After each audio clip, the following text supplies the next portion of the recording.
Chapter 566. The words written in blood revealed a lot of information. This bloody case seemed to have finally revealed its cause and effect. It was actually the Four Seasons Tower's experts who had clashed with the Hall of Crimson Blade. This was clearly a martial world matter.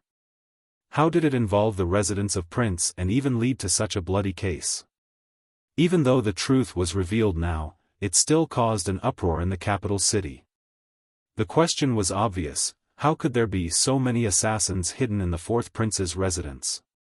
What was the fourth prince trying to do? His Majesty was enraged on the spot, summoning the fourth prince into the palace at once and scolding him harshly. He was ordered to be grounded and chased out of the palace and the residence of Prince. He was not allowed to step out of the residence for the next 3 years. When the fourth prince came out, his face was pale but his gaze was extremely vicious. On the same day, the remaining experts of the Hall of Crimson Blade who were still in Tiantang City seemed to have received some sort of order as they retreated from Tiantang City. Seeing them retreat, Sword, Snow, and Frost did not want to let them go. They followed closely behind them and gave chase. The experts of the residence of Yun were indifferent to the situation while the rest of Tiantang City was powerless against these unparalleled experts. They could only watch helplessly as they came and went. "What should we do?" asked Shui Wuyin telepathically. From Shui Wuyin's point of view, they could not just watch helplessly.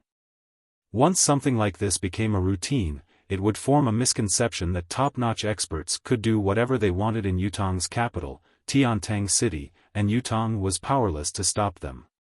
Such a situation should not be underestimated. Yun Yang understood the severity of the situation and immediately went underground.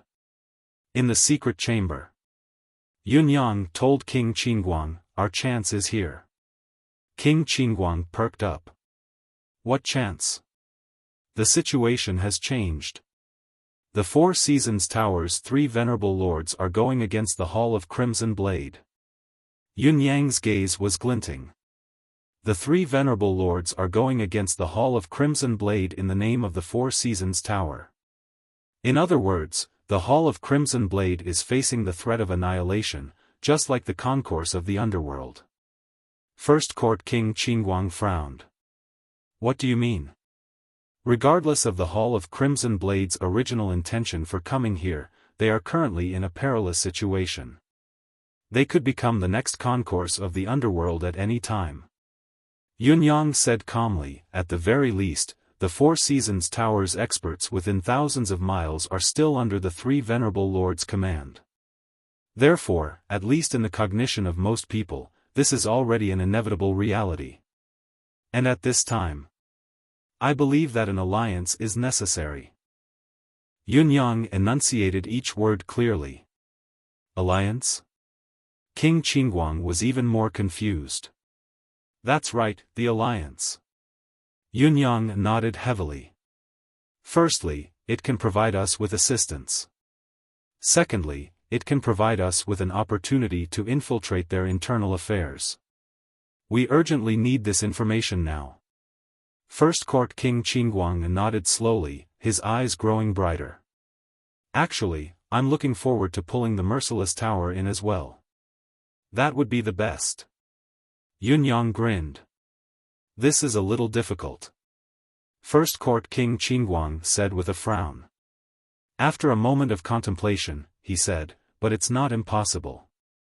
"I'll discuss with my brothers later and see if there's any room for maneuver," said First Court King Qingguang. "Go ahead and try. If it really doesn't work out, I have other ideas here." Yun Yang smiled mysteriously. First Court King Qingguang rolled his eyes. He thought to himself, "We don't even have any ideas. What good ideas can you have?" "How are the injuries of the Yama kings from the other courts recovering?" asked Yun Yang. "It's all thanks to young master's spiritual medicine that most of them are fine now. 7 of my brothers have already recovered 80 to 90% of their combat power. They can handle most of the battles." First Court King Qingguang sighed, "It's just that my master's injury hasn't improved." Yun Yang could only remain silent. This was truly something that he had no solution to at the moment. The higher a person's cultivation base, the harder it was for him to be injured. Even if he was injured, it would be easier for him to recover. However, the more one was like this, the harder it would be to heal once he suffered a serious injury that affected his base and vitality. Usually, it would be an incurable disease. Under the premise that the space had yet to recover and his connection with Emmy had yet to be re-established, the help Yun Yang could give was already the limit. Speaking of medicine, however, Yun Yang thought of Lei Dongtian again. He could not help sighing inwardly. What a good person he was. He gave whatever he wanted. Other than being a little silly, his value was still rather high. Especially when he wanted to use Yun Yang as a cauldron. That was truly wonderful. Why had there been no news of such a good person for so long? Yun Yang could not help but sigh. He missed young Master Lei who had left and never returned. Speaking of which, young Master Yun's mystical cultivation method is truly remarkable. It can actually slow down my master's condition and even maintain his current condition, not worsening it further. This is already a great fortune amidst the misfortune. Thinking of his master's injury, First Court King Qingguang said with some relief, as long as he's still here, there's a chance. Let's see if there's another chance in the future or if we can collect some precious heaven and earth resources and try to see if it works. To be able to confirm that there's no danger to his life now is already far beyond our expectations. First Court King Qingguang left, his face filled with joy. It was obvious that the concourse of the underworld had been in a precarious situation all this while. How could he not be worried? Now that he was suddenly informed that their enemy, the Four Seasons Tower, had gone through a huge change and had even established a strong enmity like the Hall of Crimson Blade, it was truly great news. Furthermore, if the follow-up was successful, it might be possible for the world's top 3 assassin organizations to work together to fight against the Four Seasons Tower. Yun Yang, who watched King Qingguang leave, fell into a state of contemplation. However, his emotions were different from King Qingguang's joy. His brows were tightly furrowed, not at all relieved. Yun Yang carefully calculated the combat strength of both sides and realized that there were quite a number of high-end combat forces on his side. For example, the 10 kings of the Yama underworld, the highest cultivation base among them was already at the 3rd level of Tao realm while the lowest was at the 9th heaven realm. Their combat strength was truly formidable. On the residents of Yun's side, Bai Xue had already reached the 8th heaven realm while Fang Mafei was at the 6th heaven realm. Lao Mei was at the 5th heaven realm. Marquis Yun had also improved by leaps and bounds during this period of time. Although he was slightly inferior to Bai Xue, he was also at the 7th heaven realm. On the contrary, Yun Yang's 4th heaven realm was the weakest among the group. It did not seem right to say that Yun Yang was the weakest. After all, there was still Ji Lingxi, a 1st heaven expert who had just ascended to the heaven realm. With the combined combat strength and the intelligence organization that Shui Wuyin had built, their combined ability was already enough to defeat most of the forces in this world. In spite of this, if they were to fight the Four Seasons Tower head-on, they still had no chance of winning. Even when the Four Seasons Tower's 3 venerable lords had half betrayed them and would no longer be their enemy, they might even be used by the Four Seasons Tower to attack the tower. Their true ability was still hopelessly strong and difficult to fight. After all, the hidden experts of the Four Seasons Tower had never appeared. No one knew how high their battle prowess was. That was the most frightening thing. The unknown had always been an adjective that was difficult to assess. A moment of carelessness could lead to annihilation, never to exist again. Chapter 567. In the past, he only knew of Mr. Nian, 365, and Supreme Lord Springfrost. During the time he fought with Supreme Lord Springfrost, Supreme Lord Springfrost was already extremely difficult to deal with and could be considered a top-notch expert. Later on, with the appearance of the 5 venerable lords, he knew that Supreme Lord Springfrost's level was nothing much. The 5 venerable lords were the true experts. Today, however, he knew the reality, or rather, the truth. The so-called 5 venerable lords were merely so-so, they were merely characters that could be abandoned at any time. Then, what did the 4 Seasons Tower's true core force look like? Had they not appeared all this while? Or had they long been living in the secular world with another face? In addition, there was more than one Mr. Nyen that Venerable Lord Ice had mentioned. There were many incarnations. Who exactly was he referring to? Every bit of information he knew gave Yunyang a headache, making it hard for him to sleep. Who was it that created such a monstrous force like the 4 Seasons Tower? Yunyang had to admit that he was rather impressed by the sect's concealment method. Since the beginning of time, to be able to develop a sect to such an extent, the 4 Seasons Tower was probably the only one. And it just so happened that he had bumped into this family. Each time his ability increased tremendously and he laid out a series of traps to cause the other party to suffer heavy losses, he would always be shocked to realize that the ability displayed by the other party was only the tip of the iceberg when he thought that he could fight them. Even though both parties had long decided that they would fight to the death, when they actually met, it would only be him who would die and the enemy who would not. He might not even be able to cause a certain degree of damage. The disparity in ability between both parties was like heaven and earth. The only thing worth rejoicing about was that he could vaguely sense the other party's strength each time before they actually unleashed their destructive power and evaded their attacks. Otherwise, he would have been long dead. However, how long could such good luck last? Another night had passed. The turbulence that Tiantang City was experiencing had yet to subside. Instead, it was growing more intense. Countless nightwalkers were flying in the sky above Tiantang City. It was still chilly at one moment, but after a while, the ghastly fog filled the air. Murderous intent filled the air and ghostly cries filled the air. The officials in charge of public security in Tiantang City were so worried that their hair had turned white. Why are there so many top-notch experts in Tiantang City all of a sudden? Are there actually so many experts in this world? Faced with such a situation, they could only let it be. There was nothing they could do but let the situation play out as it was. It was never a lie to say that heroes broke the law with their martial arts. Jianghu people with high cultivation rarely paid attention to the so-called laws of the imperial court. They came and went as they pleased. Not only would they kill a few people to relieve their boredom when they were unhappy, but they would also kill a few people to celebrate when they were happy. They were really unreasonable, disregarding justice, disregarding the law, and disregarding reason. As the ancient saying goes, if one learns the arts of literature and martial arts, they will be sold to the royal family. Now it seems like, sigh.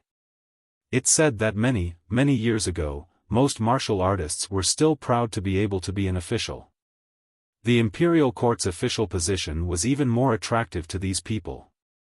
However, no one knows when the forces of the martial world rose and unexpectedly suppressed the power of the secular countries.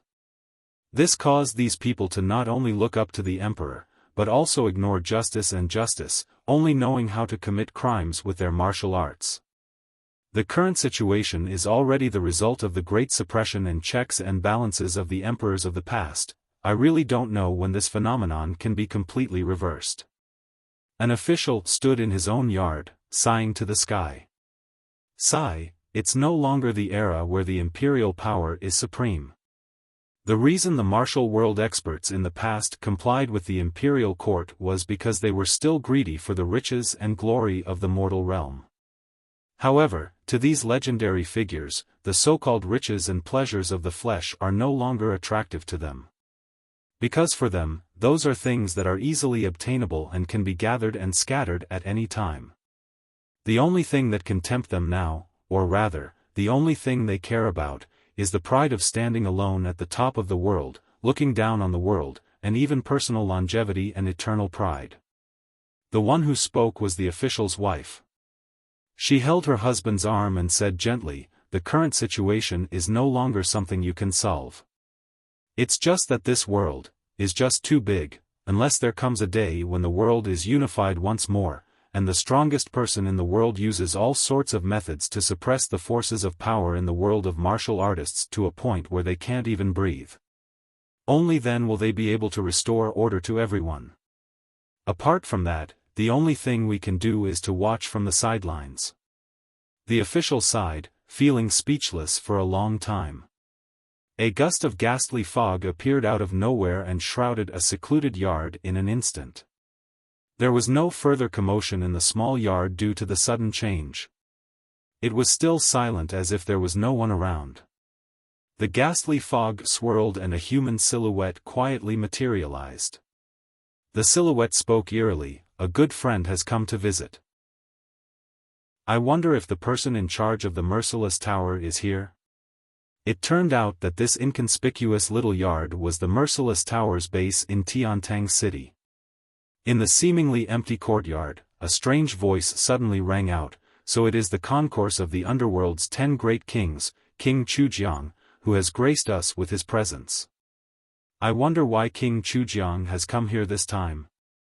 King Chujiang smiled faintly and said, "Is Hen Bieli not here?" The voice in the dark said coldly, "Does King Chujiang think that there's no one else in the Merciless Tower who is qualified to speak to King Chujiang other than our leader?" King Chujiang said, "I don't mean that. It's just that the main reason I've come personally this time is related to the life and death of both our establishments. I have to be cautious." The person in the dark chuckled strangely. "The life and death of both our establishments? King Chujiang, you speak from the heart. The concourse of the underworld is indeed at the end of its rope while the Merciless Tower is at its peak. The line of life and death is as clear as day indeed." King Chujiang snorted and said coldly, "If the Merciless Tower knows this, then there's no need to say anything more. Farewell." A chilly wind blew and the ghastly fog rose immediately. King Chujiang vanished without a trace in the blink of an eye. King Chujiang was not interested in continuing the conversation as his warm welcome was met with a cold backside. They were all superb experts who dominated their respective areas. This bit of face was still important, there was no need for them to harass each other relentlessly. The person in the dark sneered and said, "You're obviously at the end of your rope and have come to ask for help, yet you're still putting on the smelly airs of the world's top assassin school. Your father won't fall for it." A few bootlicking voices came from the dark. "Vice leader is domineering indeed. We've suffered at the hands of the concourse of the underworld for so long. Today, we can finally hold our heads up high. We're going to sit back and watch them fall. Only the Merciless Tower is at its peak and will never fade." "That's right, that's right. King Chujiang has always been arrogant and has never taken anyone seriously. Now that he's been rebuked by the vice leader, he doesn't dare to do or say anything. How delightful. Vice leader, you've made us brothers proud." The vice leader snorted. When everyone was almost done with their bootlicking, he said, "Stop the bootlicking. I won't fall for it. Quickly, hide yourselves and wait for the leader's orders." "Yes." Unexpectedly, before he could finish his words, a bright sword light appeared out of nowhere. An indescribable killing intent enveloped the entire courtyard in an instant. It was also at this moment that the long swords on the waists of the Merciless Tower's assassins clanged at the same time. A voice that was as cold as a sword said, "Wait for your leader's orders? Hee, I'm afraid you won't be able to wait for it in this lifetime." Chapter 568. When Sword Deity moved, thousands of swords trembled in fear. This was a unique aura that belonged solely to Venerable Lord Sword. He was the only one, no other. As the strange phenomenon appeared, a chilling laugh followed. All assassin schools should not exist in the martial world. Before the voice could echo in the air, sword light lit up the night sky. Cries of agony could be heard from the few spots where the sword chimes had been heard earlier as blood sprayed into the sky. The night was filled with the stench of blood. Venerable Lord Sword. A lean silhouette pounced out like lightning, the long whip in his hand dancing swiftly in the air like a snake. At the same time, he asked in a low voice, "Why have you come here?" Venerable Lord Sword snorted coldly. "I find the merciless tower an eyesore." "Is this reason enough?" The vice leader laughed angrily. "This reason is not bad indeed, but coincidentally, your father has found the Four Seasons Tower an eyesore for a very long time as well. Others may be afraid of you, but I, the thousand-armed ape, Yu Fei, am not." Yu Fei hollered, "Children, come out and kill this monster." Rustling noises could be heard as silhouettes leaped up from almost every corner. Even from underground, silhouettes in black were surging out. In the span of a few breaths, there were more than 30 people surrounding Venerable Lord Sword. There was no way out.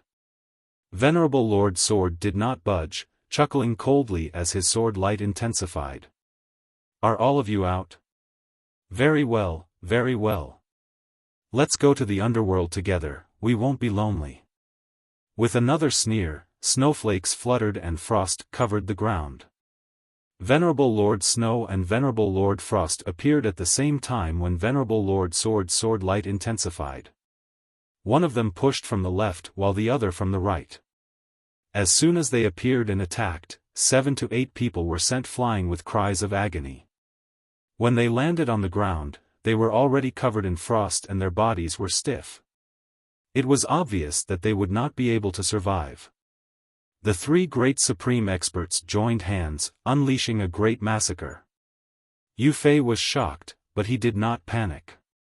He counterattacked, parrying left and right. His long whip was like a divine dragon, blocking the three venerable lords' ferocious attacks. He even exhaled and said, "The Merciless Tower and the Four Seasons Tower have never interfered with each other. Back in the martial world, we had an agreement not to invade each other. Today, the three venerable lords have come and started a massacre. What is the meaning of this? What is the meaning of this?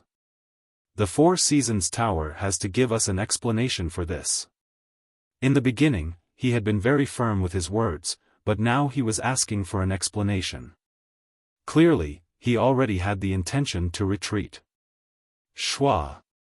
Venerable Lord Sword aimed at his throat like a venomous dragon, his sword gleaming.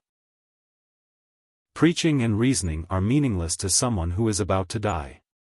Is it important whether a sect that is about to be annihilated interesting or not? Hearing this, Yu Fei became even angrier and attacked with all his strength. Yu Fei's cultivation base was already at an astounding level. Due to the three venerable lords' actions, he knew that they were determined to kill him and that there was no turning back. Naturally, he gave it his all.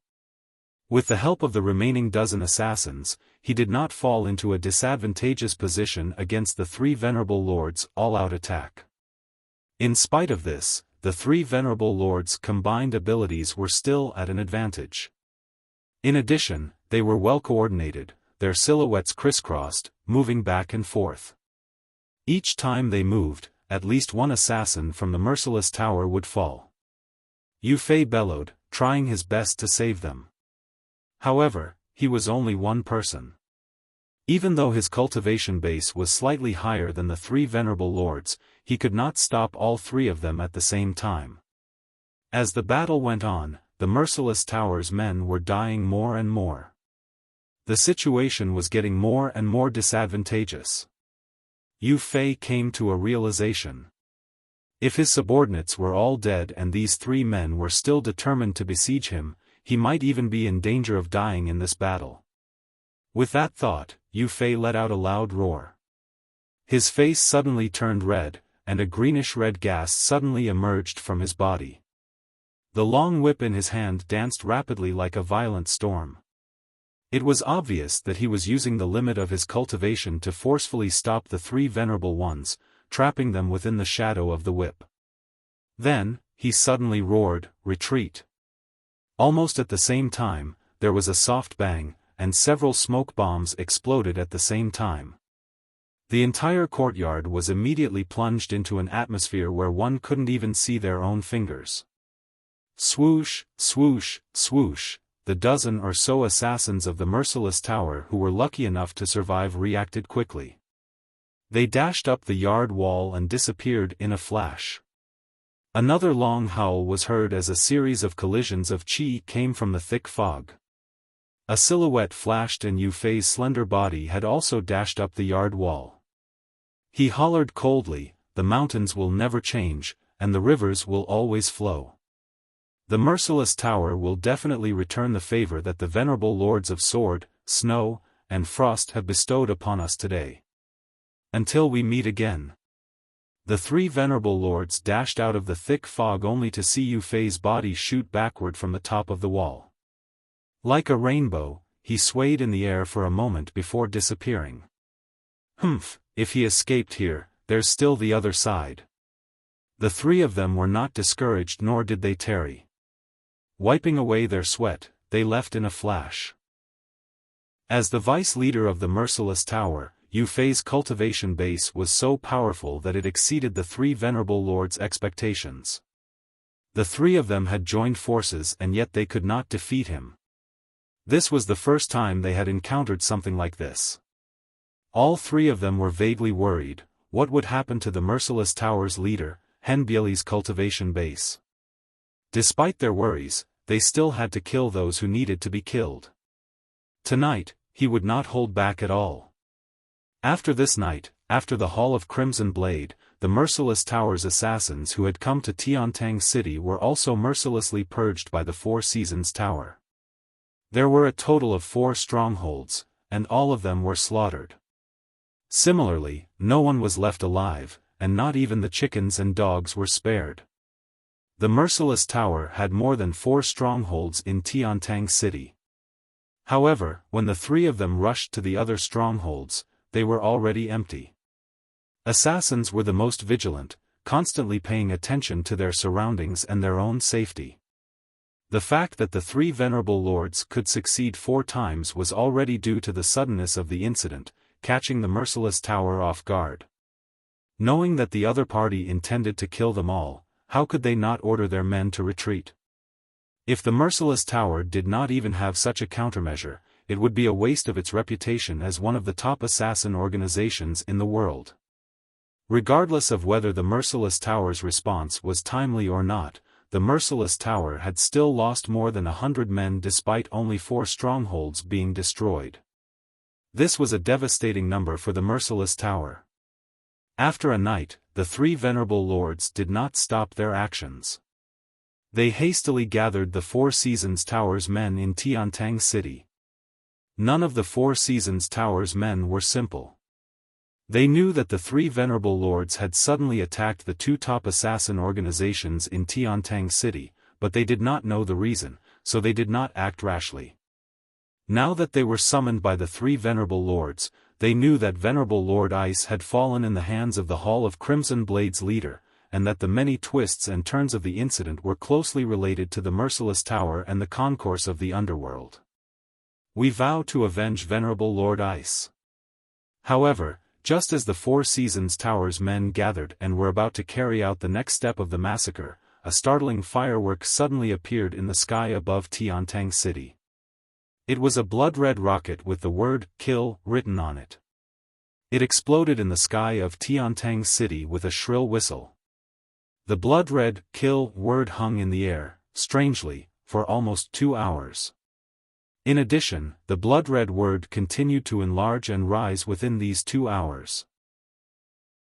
It grew taller and bigger until it could be seen clearly from thousands of miles away. Those who had a bit of insight were shaken. He only felt a gust of cold air coming out from his back. It was a dictum of death. The last resort of the 3 assassin organizations. Chapter 569. It was said to be the highest because the target of this summon was all the assassins in the world. It was not limited to a sect, a gang, a association, or a hall. As long as one was an assassin, he or she had to obey the summon. The reason why the summon had such a high authority was that it was the assassin's summon that had been set up by Sun Chongkong, the unrivaled expert and unrivaled assassin in the past. Sun Chongkong had dominated the world back then, killing his way through the universe, suppressing all the heroes in the world into submission, not daring to defy him. It was also this person who had come up with the dictum of death in view of the endless killings in the martial world and the fact that the assassins were willing to sell their lives for money, unscrupulous and unscrupulous. Deep in his bones, it was to restrain the actions of the world's assassins. Even after this person had passed away, the dictum of death was still revered by the world's assassins as a divine artifact. No one dared to violate it. This dictum of death had always been enshrined by the Merciless Tower. This was also the root of the Merciless Tower's growth and its greatest source of confidence in disobeying the concourse of the underworld. Now, the dictum of death had actually been activated. Anyone with a bit of knowledge and insight who knew what this token represented could not help but feel a chill in their hearts as they looked at the dictum of death hovering in the sky. The dictum of death. Yunyang lifted his head to look at the sky, a faint smile on his face. It looks like Hen Bieli is really infuriated now. He can't hold it in anymore. First Court King Qingguang chuckled coldly. Hen Bieli thinks he can stay out of this and watch the fight from the sidelines. Isn't he the one who sent out the dictum of death for help now? What a slap to his own face. Yunyang stood with his arms behind his back and said with a faint smile, "No one, no sect, can have the confidence to win when faced with the Four Seasons Tower's terrifying attack. The concourse of the underworld has already told everyone with reality. How would the Merciless Tower dare to try? Still, I don't understand." First Court King Qingguang scratched his head and said, "How did Sword, Snow, and Frost find the Merciless Tower? This doesn't make sense." According to legend, the Hall of Crimson Blade's leader, Hong Zhan, and Hen Bieli are sworn brothers. They're very close as brothers. Now that Hong Zhan has vanished without a trace, of course, Venerable Lord Sword, Snow, and Frost will have to look for Hen Bieli, who's most likely to know Hong Zhan's whereabouts. Actually, even if the Four Seasons Tower did not make the first move, the Merciless Tower would have secretly joined the battle between Hong Zhan's Hall of Crimson Blade and the Four Seasons Tower. According to the information I received, Hong Zhan has already met up with Hen Bieli outside the city. This proves that the three Venerable Lords' decision to strike first and eliminate the Merciless Tower's combat power was a foresight. Yunyang smiled faintly. First Court King Qingguang was hit with a sudden realization. So that's how it is. This is a secret. Even the concourse of the underworld has no prior knowledge of this. Before he finished, he had another question, but how did Sword, Snow, and Frost know about this? Is the Four Seasons Tower's intelligence network so vast? Yunyang looked at him thoughtfully, a meaningful smile hanging on the corners of his lips as he said faintly, "That's not it. I was the one who revealed this information to them. They'll owe me a favor anyway. The more the merrier, isn't it?" First Court King Qingguang was speechless. The real culprit who stirred up the situation was sitting right in front of him. "But how did you know?" Intelligence that even the concourse of the underworld and the Four Seasons Tower don't know about should be considered top-secret information, right? First Court King Qingguang asked after some time. Yunyang chuckled. "Of course I have my own information sources. I'm going against the Four Seasons Tower. Even if my combat power isn't as good as theirs, what's the point of fighting then?" Ever since Shui Wuyin had integrated the Nine Supremes intelligence network, Yunyang had learned too many of the world's secrets. Especially now that these assassins were all inside and outside of Tiantang City, in Shui Wuyin's base camp. If he could not even find out about this, Shui Wuyin might as well kill himself. Once this dictum of death is released, the world's assassins will definitely gather here. First Court King Qingguang's eyes were burning with passion. That's the holy relic in the hearts of the world's assassins. Since the beginning of time, there hasn't been a second person other than Sun Chongkong who could have such an achievement. The unrivaled assassin in the world. The unrivaled expert in the world. To be able to dedicate one's life as an assassin under the dictum of death is the dream of us assassins. The appearance of the dictum of death is also what the world's assassins want to see. Once the dictum of death is out, the martial world will submit. This isn't just for show. How many assassins do you think the merciless tower can gather with the dictum of death this time? Yunyang asked slowly. A conservative estimate. First Court King Qingguang calculated in his mind and said, 10,000 people, this number is definitely there. Besides, these are only assassins in the heaven realm. The actual number of people who will come will only be more. The dictum of death may not be too attractive to the assassins who have established their own sects, but to the lone assassins, especially the famous ones, it holds a sacred meaning. Sun Chongkong had always been a loner back then, roaming the world alone. 10,000 people? 10,000 heaven realm cultivators? King Qingguang, aren't you exaggerating a little too much? Yunyang asked in surprise. It was not that Yunyang was a coward, but the number that King Qingguang had reported was a little too exaggerated. Yunyang's friends and enemies had long surpassed the limit of the heaven realm, but a heaven realm cultivator was still a pinnacle level in this world. In the eyes of ordinary people, the most powerful person in this world was only a 10th perfection grandmaster. The heaven realm, on the other hand, was a legendary level that was a step further than 10th perfection. Liang Yunqi, the dragon of clouds who had lost his life in the residence of 9 supremes, was only a 10th perfection, but he was already a legend in the empire of Dayuan. Now, King Qingguang was talking about 10,000 heaven realm assassins. Was this not a joke? Young Master Yun's knowledge is too limited. There are many capable people in the martial world.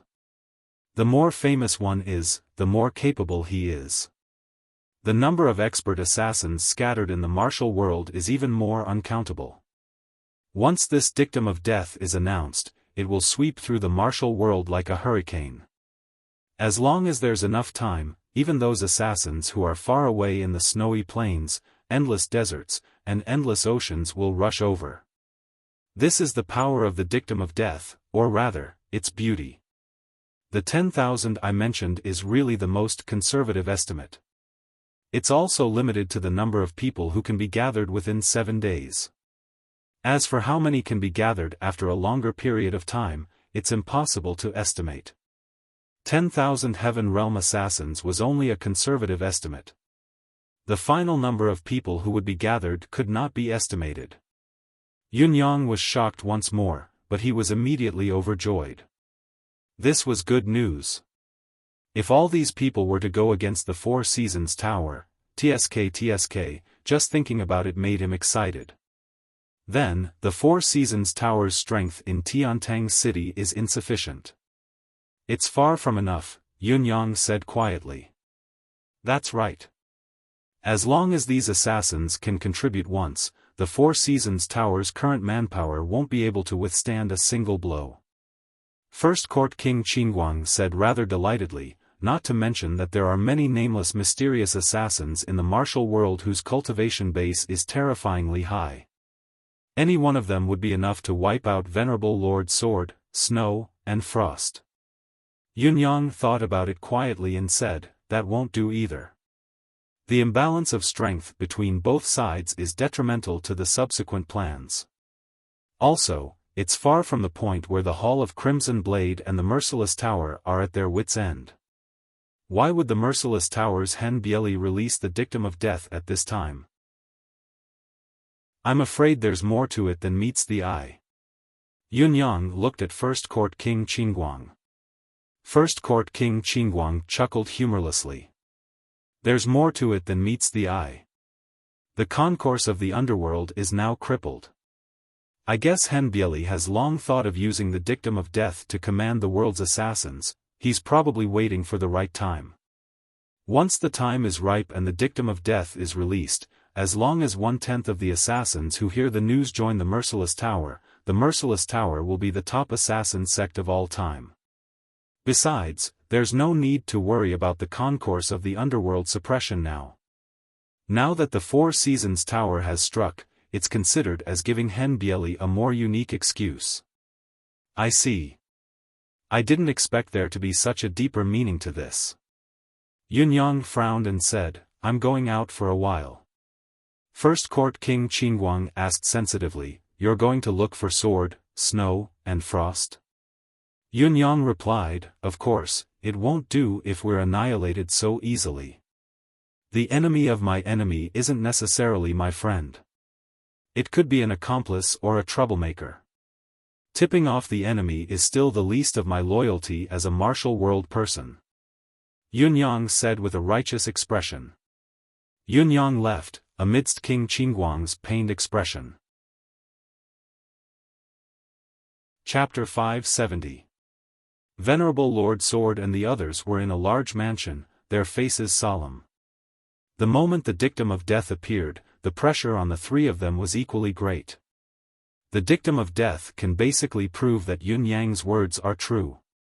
The Merciless Tower has indeed colluded with the Hall of Crimson Blade and both parties have merged. Now that the world's assassins have gathered here, the situation is very disadvantageous to us. Right now, we have less than 200 people on our side. Among them, there were only 7 heaven stage or higher experts among them. This power is too weak.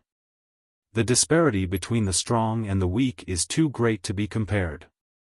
What do we do now?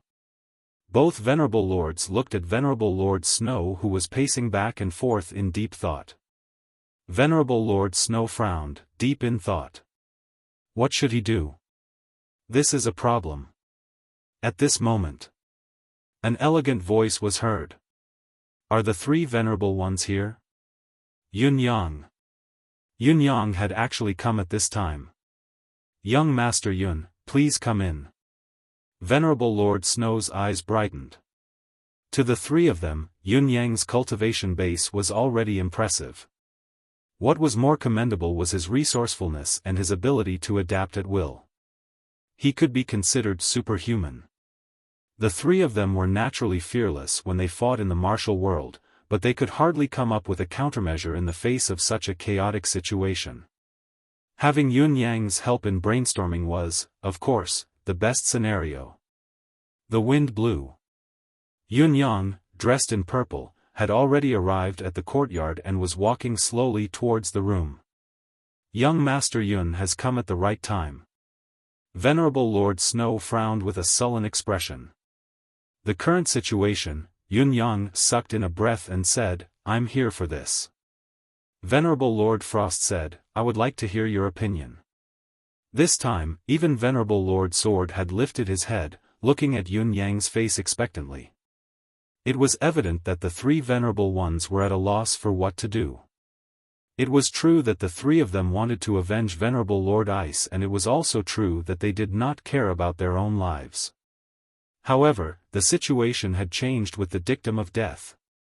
The top assassins of the entire Tianxian continent had gathered like ants from all directions. Such a huge commotion made even the 3 venerable lords anxious. Even if they thought highly of themselves, they were not arrogant enough to think that the 3 of them could contend against all the assassins in the world. After all, the 3 of them had admitted that they were no longer the venerable lords of the Four Seasons Tower. Their biggest wish at the moment was to avenge their brother once and for all and then retire to the forest. However, they first went to the Hall of Crimson Blade to seek revenge on Hong Zhan, the murderer of Venerable Lord Ice, but they could not find any trace of him. Using Yunyang's information, they expanded the scope of attack from the Hall of Crimson Blade to include the Merciless Tower as well. Although they managed to claim more lives, they still could not capture the enemy's leader. In the previous battle, when they had faced the Merciless Tower's vice leader, Yu Fei, the latter's capability had far exceeded their expectations. The 3 of them were not his match in a one-on-one fight. Even when they had joined forces, they had not been able to hold him back. If they had really faced the merciless tower's leader, Hen Bieli, Hongzhan, who they had been looking for but had yet to meet, as well as Yu Fei, it would have been a 3-on-3 battle. If not, the three Supremes would not have thought of gathering the Four Seasons Tower's men in Tiantang City. In spite of this, they had not expected the Merciless Tower, one of the top assassin organizations in the continent, to directly use the legendary dictum of death when they still had the strength to spare. For a moment, the three of them could not help but be dumbfounded. After all, it should not have been so, no matter how they looked at it. Was this not thinking too highly of the three of them? This treatment was more appropriate for Mr. Nian.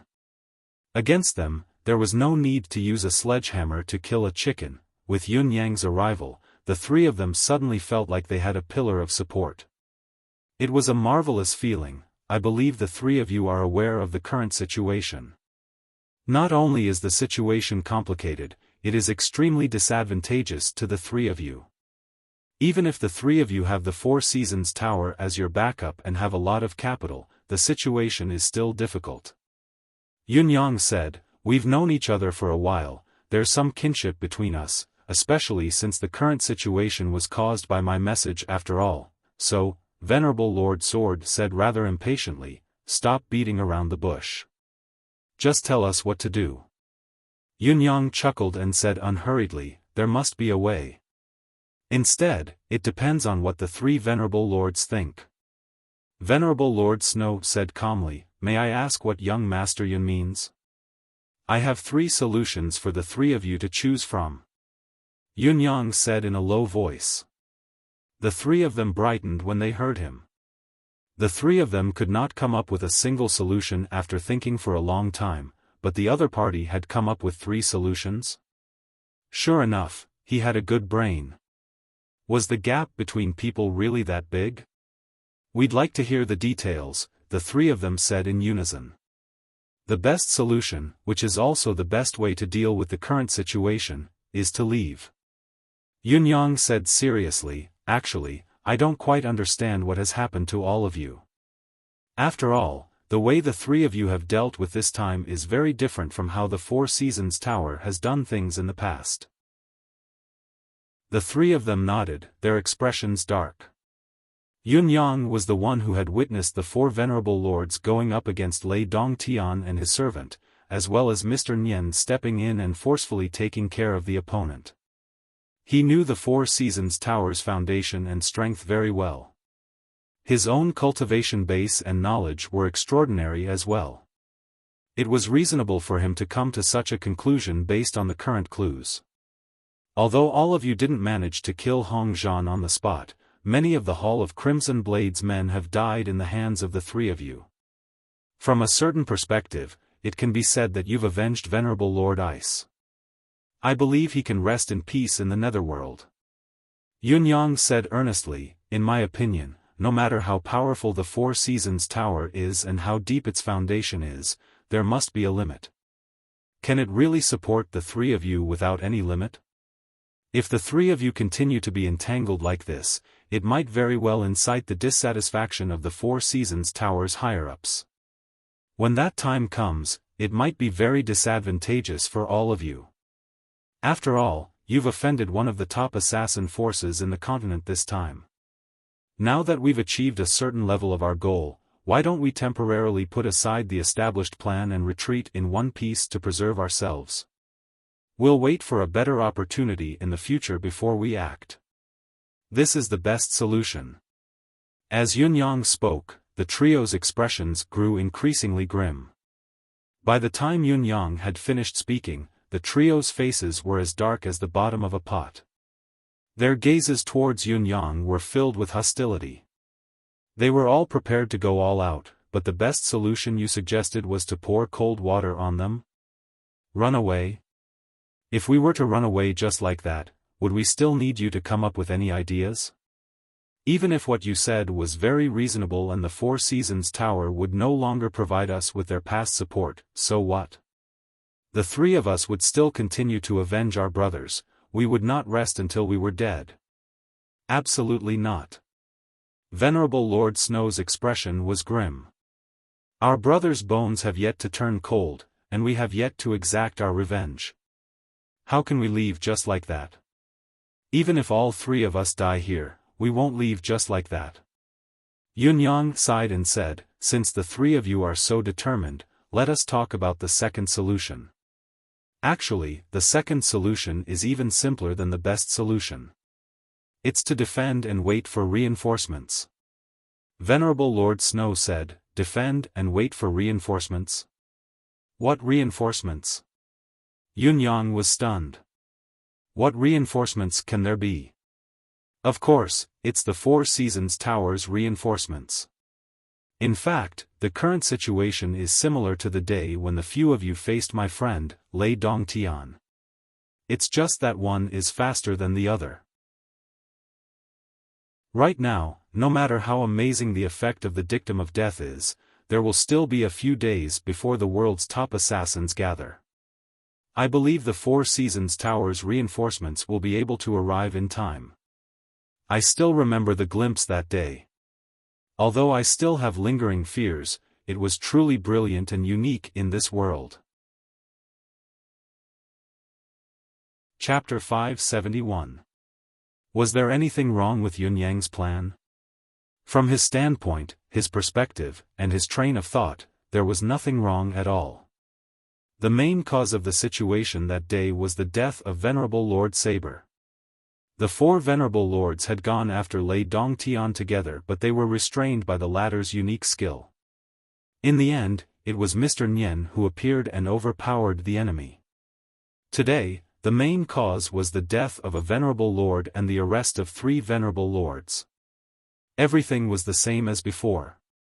Of course, the Four Seasons Tower's experts would come to their aid. If there were experts like the ones Yunyang had seen that day, what was there to worry about? The problem now was that Mr. Nian might still come, but he would never help the 3 of them. He would only take away their gods' bones after their deaths. That was all. There are no reinforcements. Venerable Lord Snow said gloomily. How could it be? The Four Seasons Tower is so powerful. How could it? Yunyang cried out involuntarily, this. Venerable Lord Sword snorted and said with a dark expression, forget it. You're the one who passed on Bing's last words. You know a lot about us, so I'll tell you the truth. We've only just found out that we've been manipulated by the Four Seasons Tower. We call ourselves Venerable Lords, but we're actually puppets. Bing's death is largely due to the Four Seasons Tower's deliberate plan. Yunyang was dumbfounded. This, Venerable Lord Snow wanted to stop Venerable Lord Sword from speaking. After all, it was not a glorious matter. Once it was exposed, it was also a question of whether Yunyang's stance would change. However, before he could do so, Venerable Lord Sword had already gotten to the point in one breath. Thinking about it, he sighed and did not speak anymore. This is roughly what happened. Since he had started the conversation, Venerable Lord Sword decided to spill the beans. All 3 of them felt like they were going to go crazy from holding it in. It was rare to have an audience, and this person was the Four Seasons Tower's enemy. He would never help the Four Seasons Tower sincerely. Come to think of it, it was fine to tell him the truth. Instead, it would make their positions more aligned. Yunyang listened to Venerable Lord Parting Sword's story in disbelief. After a long time, he finally heaved a sigh of relief and murmured, "My God. This world is too scary, you haven't seen the scarier things yet." Venerable Lord Sword could not help teasing, "How old are you? How many dangers have you seen? You're far from it. In this world, the most sinister thing is the human heart. Everything else is insignificant." Yunyang sighed, looking rather dejected as he said, "Doesn't this mean that the 3 of you are now isolated and without help? Then what should we do?" Venerable Lord Sword snorted and said, "I'll tell you the truth. This time, of course, we're here to avenge our brother, but we're also here to stir up some trouble for the Four Seasons Tower. Since they want to use us until they die, we have to repay them no matter what. Kindness must be repaid, and enmity must be avenged. When Yunyang heard this, he looked like he was still in a daze, as if he was in a dream. That's how it is. Venerable Lord Sword said straightforwardly, so, the Four Seasons Tower definitely doesn't have any reinforcements. Wait a minute. Yunyang raised his hand to stop Venerable Lord Sword from speaking, frowning as he said, "No, it might not be like what you've said. Tell me again. There's still a catch in this, I need to think about it." Venerable Lord Sword was about to lose his temper with a frown. His mood had already taken a turn for the worse, yet he still had to be questioned by a child and repeat it. "Believe it or not, your father will kill you. I'm saying that there might be something we can use in this." Yunyang explained in a considerate manner, "Say it again. I was confused by what you said just now and didn't quite understand. There might be something I missed out on. It's necessary to deliberate when making a plan. I'm not being long-winded and looking for trouble." Venerable Lord Sword held his breath and sucked in a breath as if he had a toothache. With a long sigh, he repeated his words again patiently, but he was listless throughout. I understand completely." Yunyang said, "According to your understanding, the current situation has completely become your own problem and has nothing to do with the Four Seasons Tower anymore. Is that right?" The three of them were stunned. Was that not the case? Wasn't this a matter of course, a matter that could be inherited from the same lineage? Yunyang said, "All of you probably feel that the Four Seasons Tower has let you down and even caused the deaths of your brothers directly and indirectly. Isn't that right? Therefore, all of you feel that you shouldn't belong to the Four Seasons Tower anymore and want to break away to avenge your brothers. It would be even better if you could create some trouble for the Four Seasons Tower at the same time. Then, all of you can leave and live in seclusion in the forest. Is that what you mean?" The three of them nodded, still unsure of the use of Yunyang repeating something that everyone knew and was certain of. "There's a key point here that all of you seem to have overlooked, or perhaps you've been too sure about it.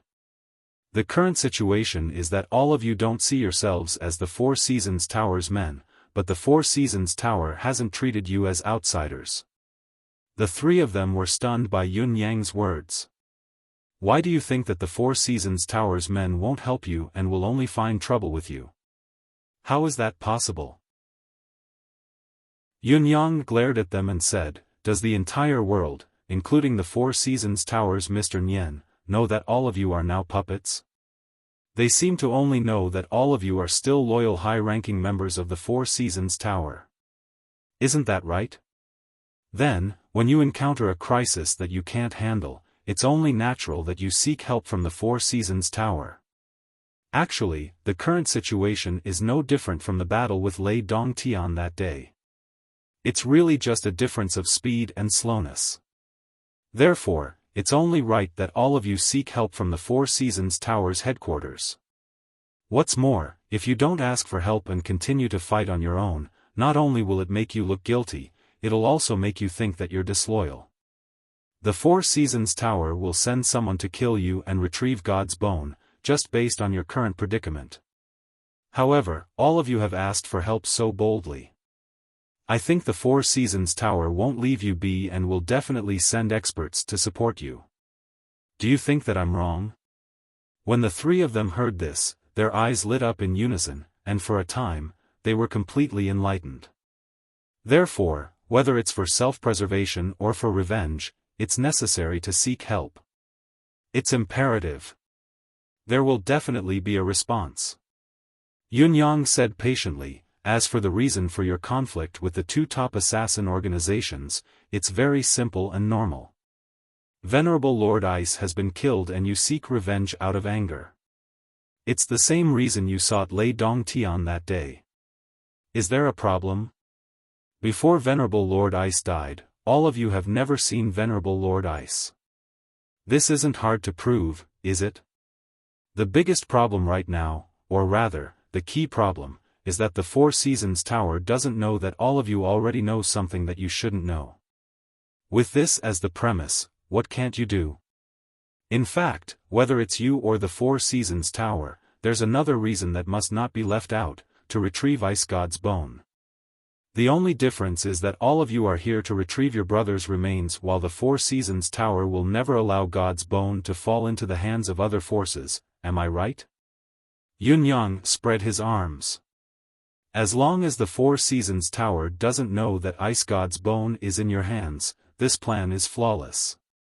Therefore, one of the reasons is that when Venerable Lord Ice died and you weren't there, the Ice God's bone fell into the hands of the Hall of Crimson Blade. The Hall of Crimson Blade colluded with the Merciless Tower to protect the Ice God's bone. You want it back, am I right? Yunyang heaved a sigh of relief. He thought to himself, thank goodness I came. These three idiots never intended to do so. Chapter 572. All in all, it's perfectly justifiable for all of you to seek out the Hall of Crimson Blade, provoke the Merciless Tower, and even provoke the reappearance of the Dictum of Death. Whether it's for the bone of the Ice God from the inside or to support the three of you on the surface, the Four Seasons Tower will definitely lend a helping hand. Yunyang said, if that's the case, it doesn't seem to be a difficult task to drag the Four Seasons Tower into this vortex. When the reinforcements arrive, all you have to do is lead them into a few tough battles and kill a few more of their men. By then, if you feel that it's enough, you can just leave. However, the Four Seasons Tower won't be able to leave. They'll continue to be entangled until one side is completely annihilated. Isn't that right? Even if all of you still don't want to leave and want to carry out your revenge to the end, as long as you don't reveal any flaws, the Four Seasons Tower won't give up on you first. Yunyang looked incredulous. That's why I really don't understand what all of you are thinking. Why do you think that you don't have any reinforcements? Three venerable lords, you obviously have the most powerful reinforcements in this world. Let me ask you something else. Why do you think the Dictum of Death was issued? Yunyang said, is it for the three of you? Wrong. Very wrong. Yunyang hollered resolutely, the Dictum of Death is actually targeted at the Four Seasons Tower. Venerable Lord Snow's eyes grew brighter.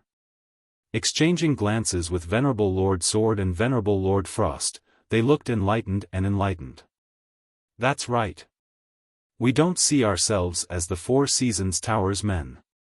We already know the Four Seasons Tower's secret against us. However, the crux of the problem was that Mr. Nian and the others still did not know about it.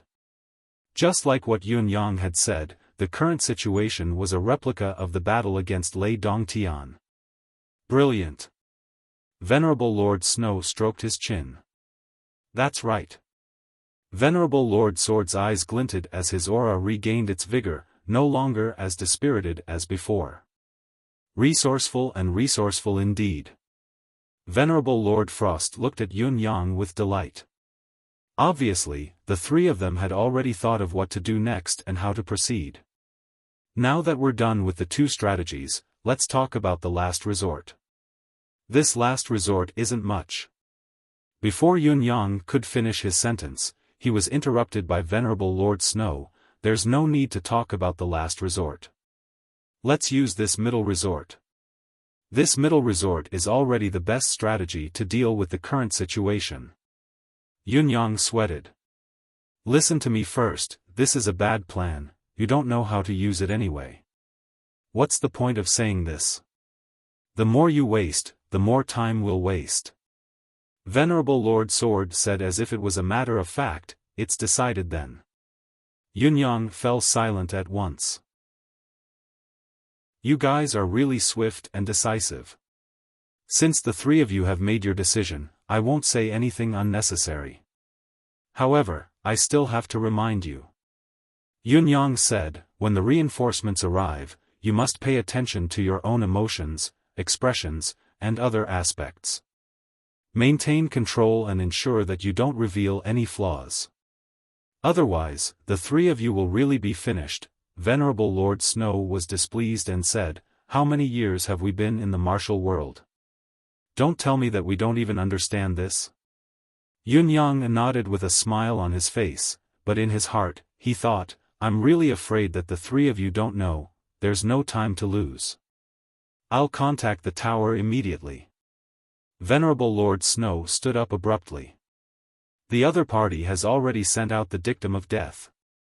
The number of top-notch assassins in Tianxian continent is definitely not a small number. If we're too slow, we might be dismembered. Our reinforcements haven't even arrived yet. That would be terrible."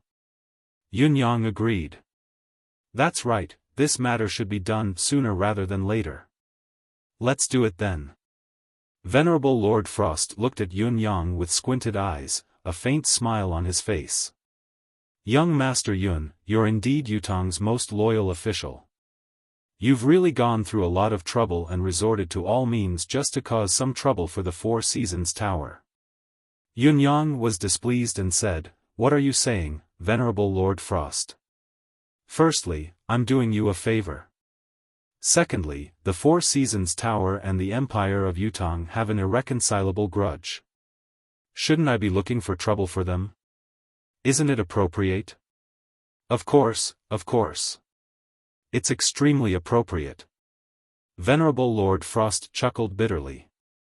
He had never seen someone so straightforward and undisguised.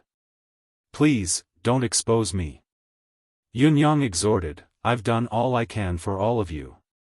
If you betray me again, I'll die a wrong death." "Absolutely not." The three of them swore solemnly. The enemy of the enemy was indeed a great helper. There was no way to reason this out. Ask for help immediately. Venerable Lord Snow and the others had decided on a plan.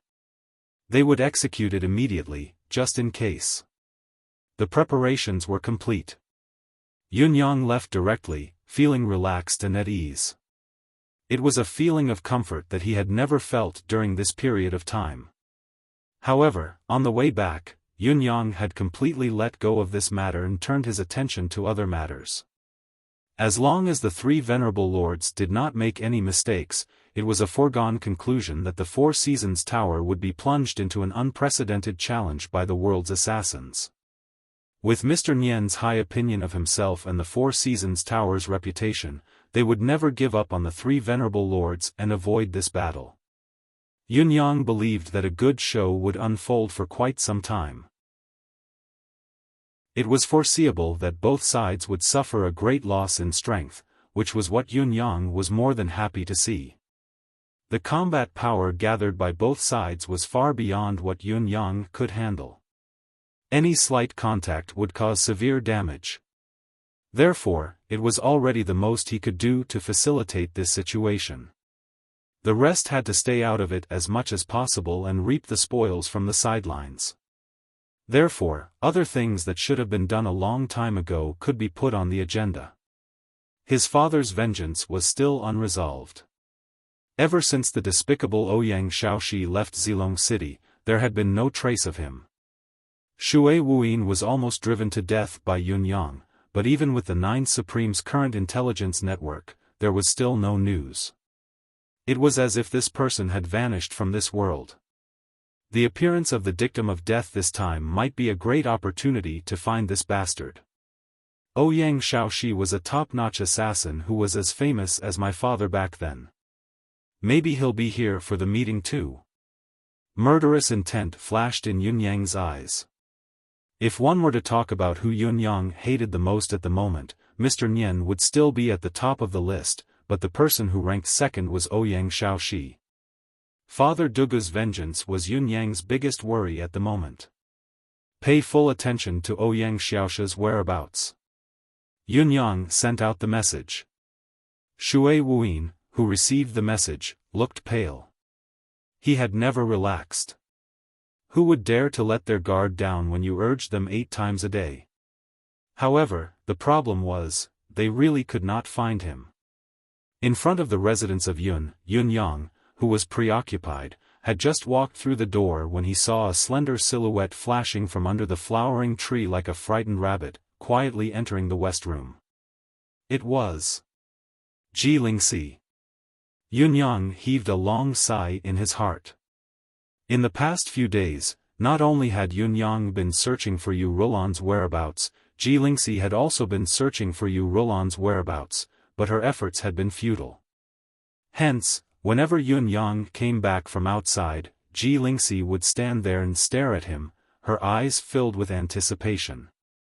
Each time Yunyang saw the yearning in her pretty eyes, it was as if his heart had been struck hard. Each time, Yunyang would respond with silence. There was no result. After so many times, Yunyang could no longer say comforting words like "no news is good news." Ji Lingxi's gaze, on the other hand, dimmed. Gradually, when she saw Yunyang's expression, she went back to her room without a word. She did not say a word throughout the entire process. However, the silence was not as good as the presence of words. Anyone could feel the pain of hiding all the entanglement and agony in her heart. Yunyang did not see Ji Lingxi come out to welcome him in recent days. It looked like she had given up on finding Yu Rolan's whereabouts. However, the glimpse just now made Yunyang realize that it was not that Ji Lingxi did not want to ask, she just did not want to add additional pressure to him, knowing that there would be no result. Chapter 573. Who is it? Ji Lingxi asked in a trembling voice. The chair creaked as if someone had stood up abruptly. Who is it? It's me. Yunyang answered. The door opened with a creak. Ji Lingxi's silhouette appeared at the door, her eyes looking at Yunyang. Her gaze was filled with sorrow and tiredness, as well as a sense of helplessness and loss. Looking at her gaze, Yunyang felt his heart skip a beat, a heart-wrenching pain surging into his heart. He recalled the young girl he had first met in Tiantang City. How spirited and youthful she had been, now, she had become like this. It had only been a little more than a year. First, the family had sent her away as a chess piece, which was equivalent to selling her away. After she had escaped the ordeal, she was shocked to hear of the death of her biological brother whom she had been searching for. What followed next was Sister Lan, who had always been by his side. After learning of her brother's death, she resolutely left without saying goodbye. It sounded nice to say that she went somewhere, but in reality, there was a 99% chance that she had followed her brother to the underworld. At this moment, she was the only one left in this vast world. To Ji Lingxi, it was an indescribably cruel situation. Now, she was residing in the residence of Yun. On the surface, it was common knowledge that she liked Yunyang. Staying in the residence of Yun was equivalent to staying in her sweetheart's home. It was a good thing no matter how one looked at it. However, what was the point of living here without a title or status if one were to really look deeper into it? Even if she liked him, even if she would not marry anyone else, they were not in a relationship after all. The fate of living under someone else's roof was no better than being a rootless duckweed. If she were to leave the residence of Yun now, where could she go in this vast world? Ji Lingxi was distressed. She really had no one to turn to anymore. A year ago, she was still a proud daughter of heaven, standing high above the clouds. Even the four noble families of spring, summer, autumn, and winter did not dare act presumptuously in front of Ji Lingxi. However, after a year, she had become an orphan, all alone and without anyone to rely on. What a huge difference in status! Truth be told, Ji Lingxi had yet to break down and lose her mind. Yunyang already felt that this lady was so strong that he was impressed. It was precisely because of this that Yunyang felt a throbbing pain in his heart when he saw the fear and confusion in Ji Lingxi's eyes. Eighth Brother Supreme Win's last words were for him to take good care of his sister. Had he done it? Sister Lan had also instructed him to take good care of Ji Lingxi in her letter. Had he done that? For the past few days, he had only been focused on finding sister-in-law Yu's whereabouts, neglecting Ji Lingxi's feelings and neglecting his eighth brother and eighth sister-in-law's earnest trust. He deserved to die. Lingxi. Yunyang said softly, "It's been hard on you these days." What Yunyang said was very plain and simple, but Ji Lingxi's eyes welled up instantly when she heard it, tears almost rolling down her cheeks. Ask yourself honestly, have you suffered during this period of time? Bitter. It was so bitter that Ji Lingxi still thought that she was in a nightmare and had yet to wake up. If she could have a choice in life, Ji Lingxi would rather erase the past 2 years from her life. It was truly an obstacle at every step, a disaster at every moment. It was hard to have a few days of peace. It's nothing. Ji Lingxi choked softly and smiled faintly. All of this is fate. It's my fate. I have to accept it. Accept it. Yunyang repeated slowly and said, "Life in this world isn't going your way most of the time. Don't be too sad and don't be at a loss. You must remember that I'm still here with you in this world. No matter what happens, you can rely on me without worry. As long as I'm still here, your support is still here." Ji Lingxi's eyes shone when she heard him. She lifted her head, her watery eyes looking at Yunyang's face with a myriad of emotions. Rely on each other? Both of us? Was he hinting at something? Just as she was thinking about it, Yunyang said sincerely, "Eighth brother is no longer here, but I'm eighth brother's brother. From now on, I'm your elder brother. I'm your biological elder brother. You're my biological younger sister." Yunyang's tone sounded like he was making a vow, trying his best to give Ji Lingxi a sense of security as he said from the bottom of his heart, "I'm here for everything. Don't you worry. Your younger sister." Ji Lingxi's gaze that was initially tinged with shyness froze instantly. The slight blush that had just suffused her cheeks turned pale instantly. Her lips quivered before she finally said coldly, "Young Master Yun is a descendant of the heavens. Ji Lingxi is only a commoner, a commoner. Not only is her status like heaven and earth, she's also plain and unattractive. How could she have the fortune to have an elder brother like young Master Yun? She's out of my league, out of my league." Yunyang said anxiously, "Lingxi, what do you mean by that? Are you doubting the relationship between your brother and me? We're brothers who go through thick and thin together. If he wants my head, I'll cut it off for him without hesitation. You're my eighth brother's only younger sister. Am I still human if I don't take care of you?" The more Yunyang spoke, the colder Ji Lingxi's expression became. She said in a mocking tone, "Young Master Yun, I didn't know that you're such a loyal and righteous person. This humble girl is extremely grateful and honored." Yunyang said, "Perhaps not to outsiders, but to you, younger sister. I don't want to be your younger sister." Ji Lingxi lowered her head and made her words clear. Her heart was beating wildly. "You don't want to? That won't do." Yunyang said in shock, "Your brother has made it clear. You're your brother's younger sister, so you're my younger sister. How can there be any doubt about this?" Before he could finish, Ji Lingxi's face had turned from flushed red to pale white. She cut him off coldly, gritting her teeth and said, "I only have one elder brother in this lifetime." She lifted her head and glared at Yunyang stubbornly. Her voice was like ice beads falling on a jade plate. "I, Ji Lingxi, will never call anyone else brother in this lifetime. There will be no exceptions." Yunyang was disappointed when he heard her. He could not understand why Ji Lingxi would react so strongly to a mere form of address. He tried to salvage the situation by saying, "Well, it's fine if you don't call me elder brother. Eighth brother calls me younger brother anyway.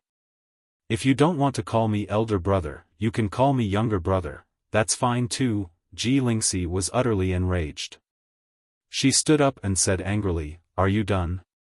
I don't want to have any other elder brother, I don't want any younger brother either.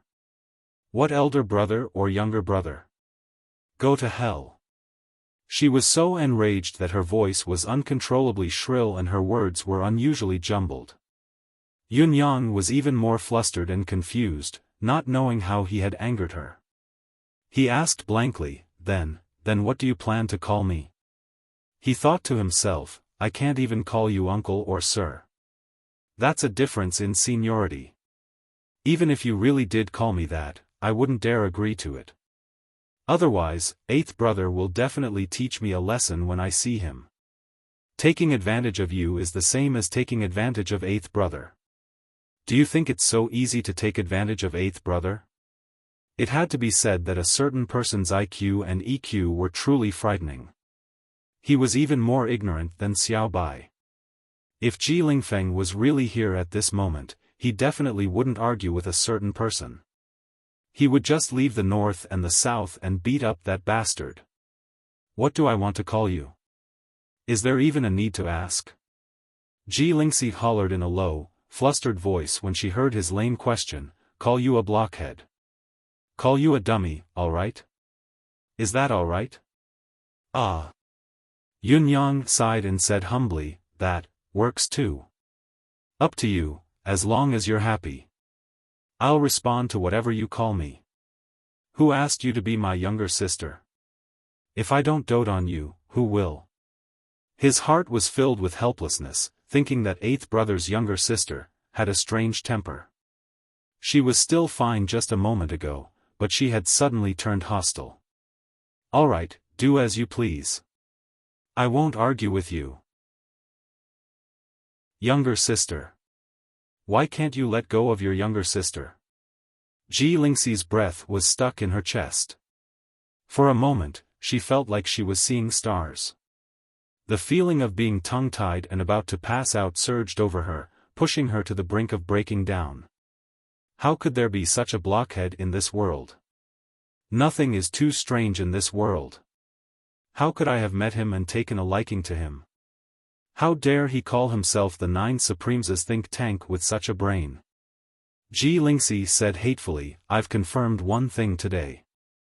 My brother's death was unjust. Yun Yang sighed, his voice pained as he said, yes.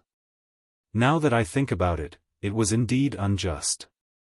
We've gone through so many bloody battles for the empire of Yutang back then, but there were still so many traitors.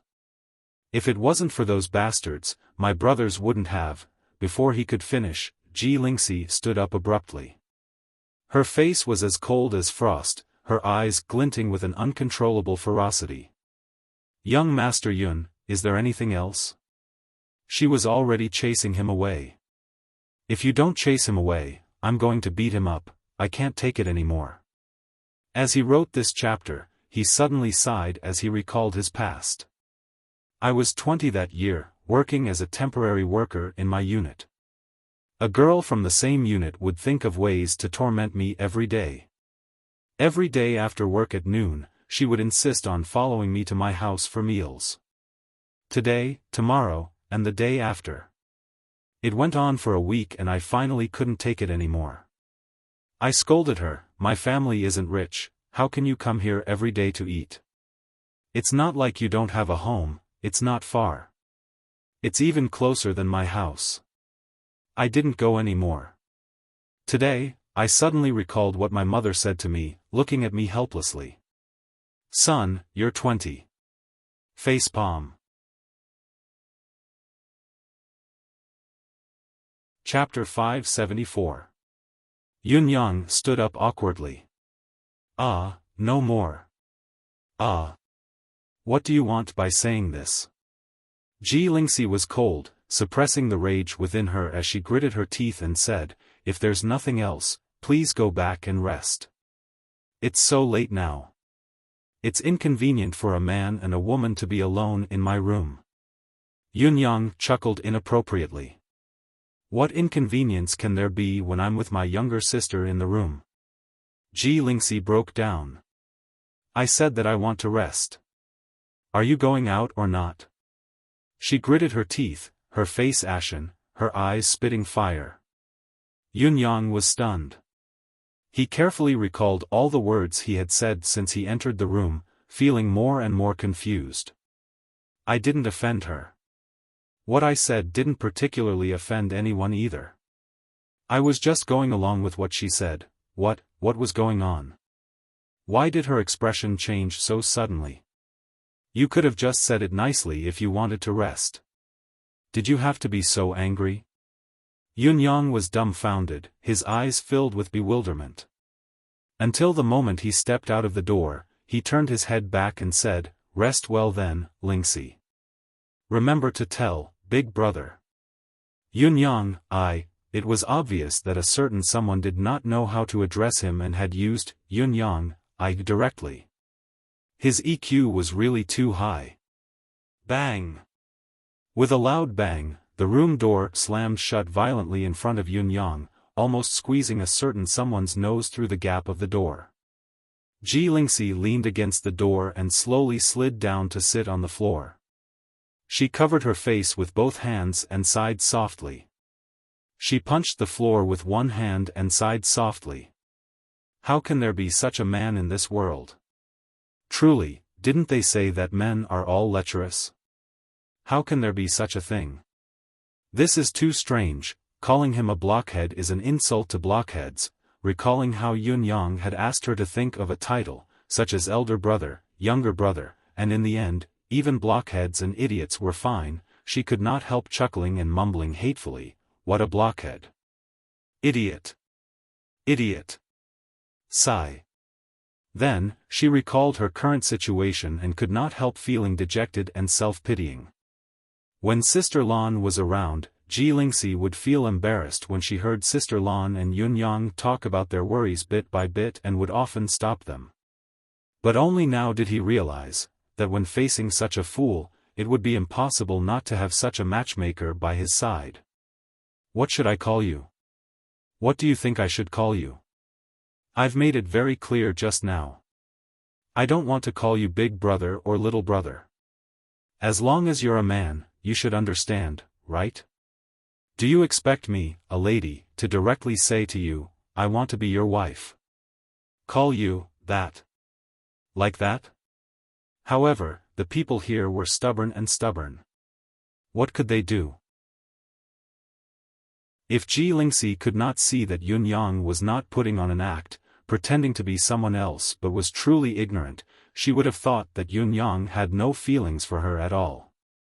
Otherwise, he would not have acted this way. But that was exactly why it was so bad. How could they communicate with such a person on a deeper level? Weirdo. Ji Lingxi covered her face, speechless, sighing helplessly. What a weirdo. Just as Yun Yang turned around, he saw his cheapskate father, Marquis Yun. No, he was now King Xiaoyao. Yun Xiaoyao's arms were behind his back, staring at him with a strange gaze, sizing him up like he was looking at some rare existence. Yun Yang lowered his head to look at himself. His clothes did not seem to be torn, and he asked in surprise, "What is it? What's with that look?" Yun Xiaoyao shook his head and sighed, saying, "What look?" "The look of looking at a peerless weirdo. I've come to take a look at the unique weirdo that has never existed in this world since the creation of heaven and earth. I want to see how he looks like, how unique his physique is and how gifted he is." Yun Yang chuckled and caressed his face, saying with a hint of smugness, "It's fine as long as it's known to our own people. You've announced it so blatantly. Although it's the truth and it sounds good, it's still a little like flattery after all.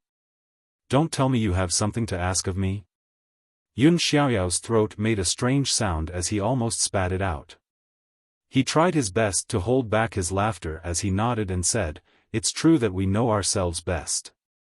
You're really a weirdo, a rare one."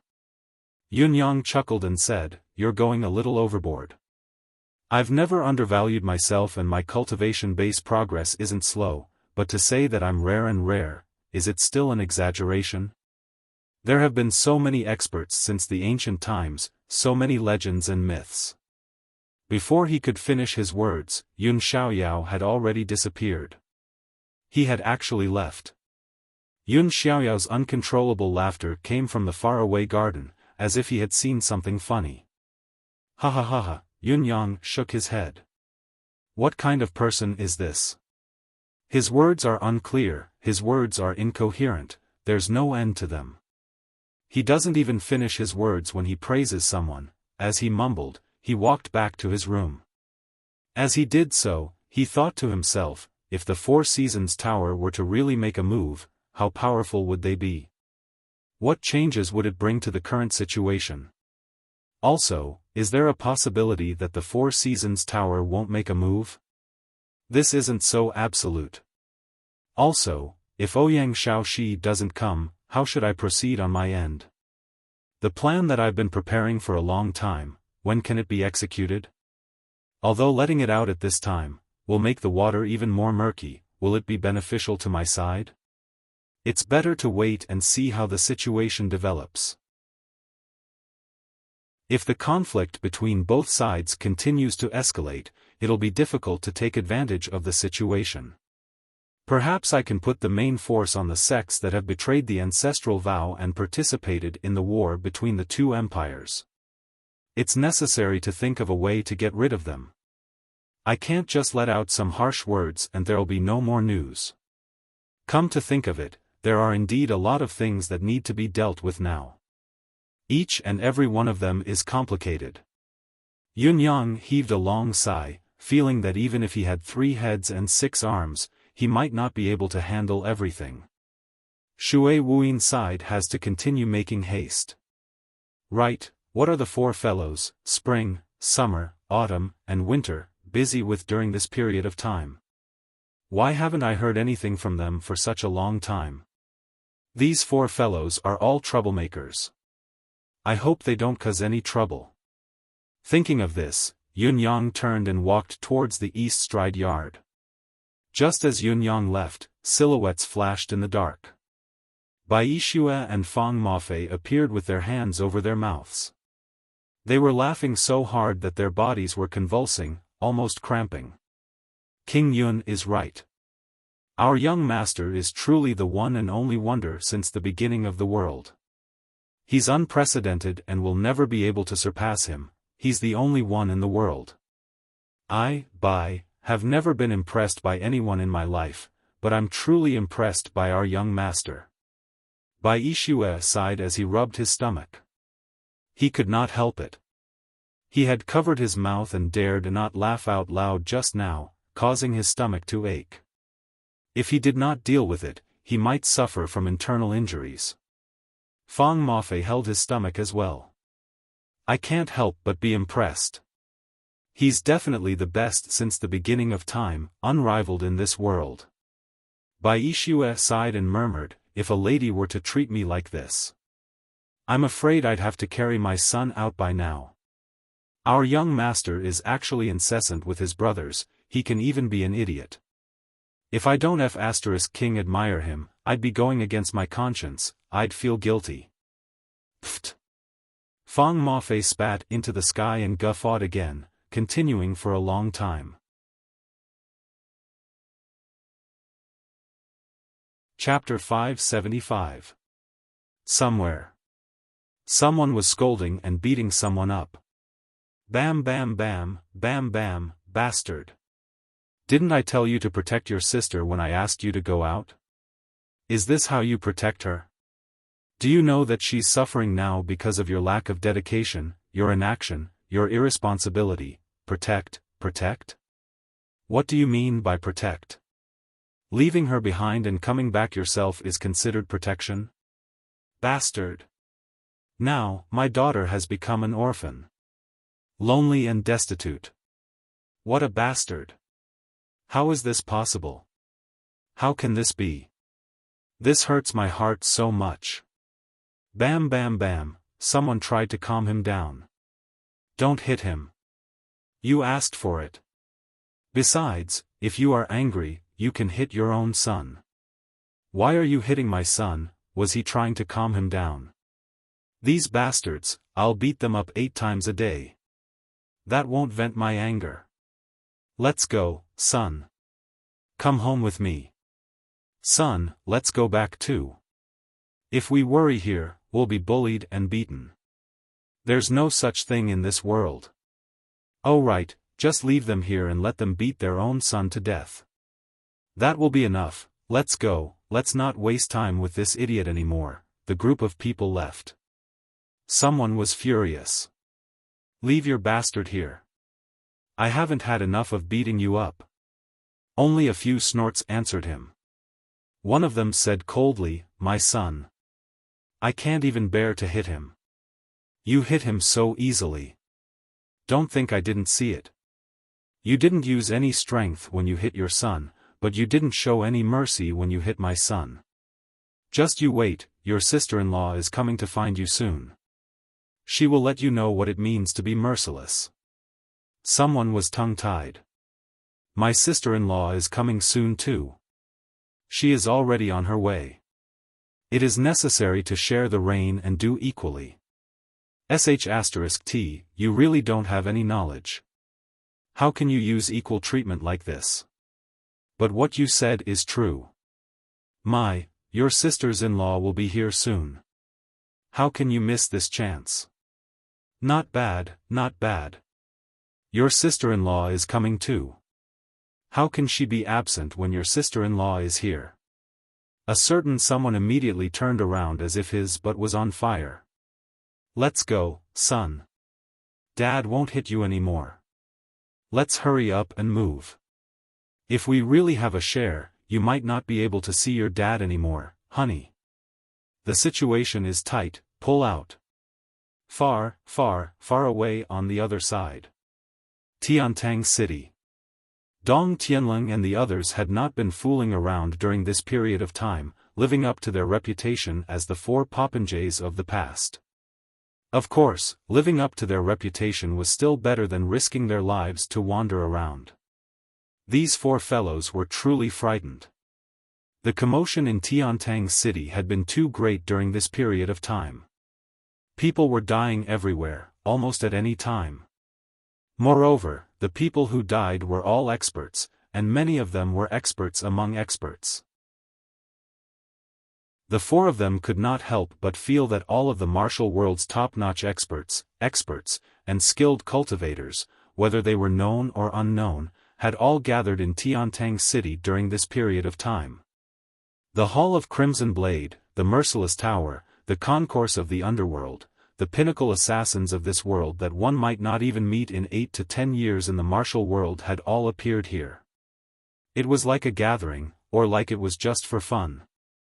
What was more, the Four Seasons Tower, the mysterious and powerful existence, had begun to fight openly. There was also the School of Kismet State, the superpower that had only existed in the legends of the top aristocratic families, but it had actually made an appearance as well. It was a ruthless character that would not appear in the world for 8 lifetimes. What was going on in Tiantang City? Something big was definitely going to happen. Then, something really big happened. In reality, Great Young Master Yun had stirred up a huge commotion. Initially, the four popinjays knew of Great Young Master Yun's intentions and initially had some helpers. However, Great Young Master Yun's actions of killing almost everyone he saw had terrified even the popinjays. Although the people he killed were all bad people, the ruthlessness of his methods was truly shocking. They had thought that Great Young Master Yun's actions were ruthless enough, but it paled in comparison to the actions of the Four Seasons Tower's 3 venerable lords. The 3 of them had acted swiftly, exterminating entire families at every turn, sparing no one, not even the fowls and dogs. They had almost annihilated the Hall of Crimson Blade and the Merciless Tower's manpower in Tiantang City. Then, the Merciless Tower had launched a targeted attack as well. Once the dictum of death was released, the 4 young masters, who had thought that there was nothing else in this world that could shake them anymore, shuddered once more. Oh my God, all the pinnacle assassins in the world had gathered here. Tianxian continent did not only consist of Yutong, Dongxian, and other empires of martial arts. The entire continent was inhumanely vast. Oh my God, what is he doing now? Therefore, the four noble families closed their doors and sealed themselves off from the outside world. Before they sealed themselves off, they sent a message: behave yourselves, don't wander around, stay in your room and cultivate if you have nothing to do. If you're too bored, find a woman to make a baby. If you want something new, find a man, just don't go out and cause trouble. If there was any, don't bring it to the family, settle it outside. Settle it however you want. This was the requirement that the martial world's top aristocratic families had for their children. There was no limit to it. Actually, even without their family's reminder, the four young masters, who had some understanding of their own abilities, were all well behaved. In such a chaotic era, in such a frenzied situation, whoever was not well behaved would be an idiot. When Yun-yang arrived, the four of them were leaning against each other and playing dice. Finally, the four of them could have some fun together. They did not have to look for women or anything else to relieve their boredom. 6, 6, 6. Leopard. Ancestral leopard. Your father has one. F***ck. This bastard must be on his meds today. 2 leopards in an hour, and now another ancestral leopard. This isn't right, is it? He must be cheating, isn't he? It must be. Nonsense. You're the one who's cheating, your whole family is cheating. Pay up. Pay up. Your father needs to think carefully, think about what's wrong with this. F***ck, you still need to think about losing money? Then why didn't you think about it when you won just now? I won because of luck and luck, but you clearly didn't rely on luck and luck. In short, something is wrong. Something's wrong, your sister. Something's wrong. You dare scold my sister, all the more I can't give you the money, how dare you? Try and go back on your words, see if your father dares to F***ck you to death. F***ck, what did you say? Who do you want to F***ck? Your father wants to F***ck you to death, what can you do about it?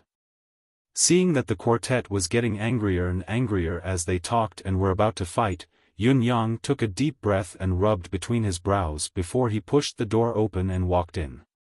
Just as he entered, he saw Dong Tianlin grabbing Chun Wanfeng's shirt, his face flushed with anger.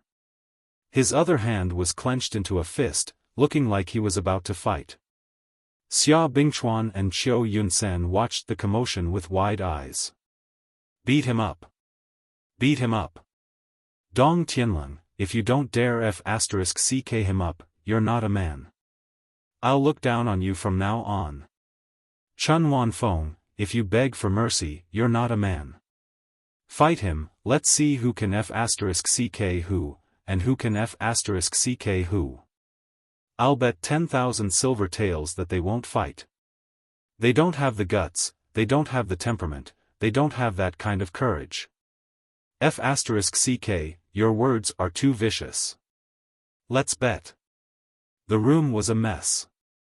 Chun Wanfeng straightened his neck and said, hit me, hit me. I'm telling you, if you F***king dare to hit me, you'll lose even more money, F***ck you're still hanging on to me. Dong Tianlin was about to wedge his fist in. You F***king think you're in the right when you don't want to pay up? Your father is going to fix this problem of yours today. Your father will F***ck you up first, until you pay up, until you admit defeat. Yun-yang shouted with a headache, stop fooling around. Listen to me, I have something to say. The four of them stopped what they were doing and turned their heads in unison, smiling obsequiously at the same time. Boss is here. Boss, please speak your mind. Boss, please instruct us. Boss, this young brother is ready. As long as boss gives the order, this young brother will not hesitate even if you want this young brother to cut off my D***ck on the spot. Dong Tianlin said generously. Yun-yang said impatiently, do it then. I believe everyone would love to see such a rare event. Dong Tianling's mouth became bigger than a goose's egg. Huh. I said, do it then. I'm waiting to see, Yunyang said calmly, his eyes indifferent. Ha ha ha. Looking at Dong Tianling's expression, the other three men laughed until they were tearing up. Boss. Dong Tianling looked at Yunyang pleadingly. Yunyang gave him a sideways glance. Look at you, you're not being serious every day, spouting nonsense. Can't you be more serious? Dong Tianling frowned. Yes, yes, yes. This young brother will turn over a new leaf in the future. Chun Wanfeng chuckled. Then you're going to spout nonsense with a straight face in the future? Yunyang sighed, feeling that there was nothing serious to talk about with these fellows. You guys. If it wasn't for the reason that I need you to do something, I really wouldn't have bothered with you guys. Yunyang became serious.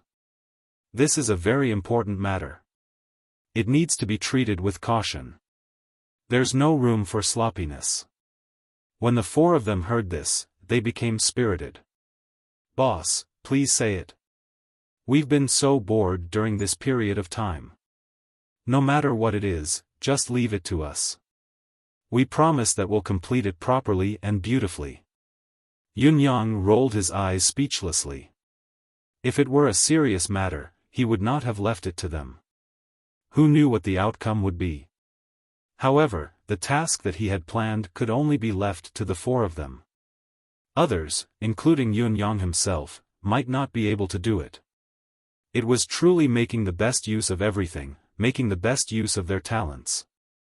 Other than the super popinjays, no one else could do it. Chapter 576. Then, so, Yunyang said, when the time comes, I'll let the others work with you. Also, for the next few days, you can wander around and make some movements. You don't have to attract attention, but you have to let people who are interested find out that you have been wandering around for a long time. The follow-up actions are not deliberate, so you must pay attention to this, especially not carelessly. Understood, understood.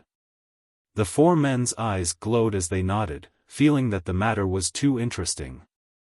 This was a good deed done according to the order, a truly interesting deed. Leaving the four men in the room to discuss the plan and perfect the follow-up, Yunyang left the room alone and stood in the yard, looking up at the night sky. The stars shone brilliantly in his eyes. He tried his best to empty his heart. He was calculating carefully. Once the plan was initiated, there was no way to stop it. Logically, this might not be the most suitable time. However, if he were to miss this opportunity, it would be too difficult to encounter a time like this where all the storms of the world gathered in Tiantang. It was on this day. In the wee hours of the morning. The sky was just beginning to brighten. Shui Wuyin's message was sent over as if he was running for his life. The Four Seasons Tower had made a move. It did not take much time, but Shui Wuyin had already sent more than a dozen messages. The Four Seasons Tower's actions this time were obviously hasty. Those who came to help had come out one after another. There was no sense of organization or discipline, there was no order to it at all. It was also because of this that the Four Seasons Tower's spies, who had always been known to conceal their identities, were exposed in an unprecedented manner. Someone entered Venerable Lord Snow's yard alone. Someone else entered. A person wearing a high-ranking military officer's uniform entered Venerable Lord Snow's yard. He came out after a while and disappeared in the blink of an eye. This person's skills are superb and his ability is extraordinary. Sir Bai, the chief strategist of the residence of Crown Prince, sneaked into the yard and came out after an hour of discussion. He then left in disguise, but we can confirm that it's this person based on his physique. In the wee hours of the morning, someone descended from the sky and entered the yard. There's no definite news of this person's departure.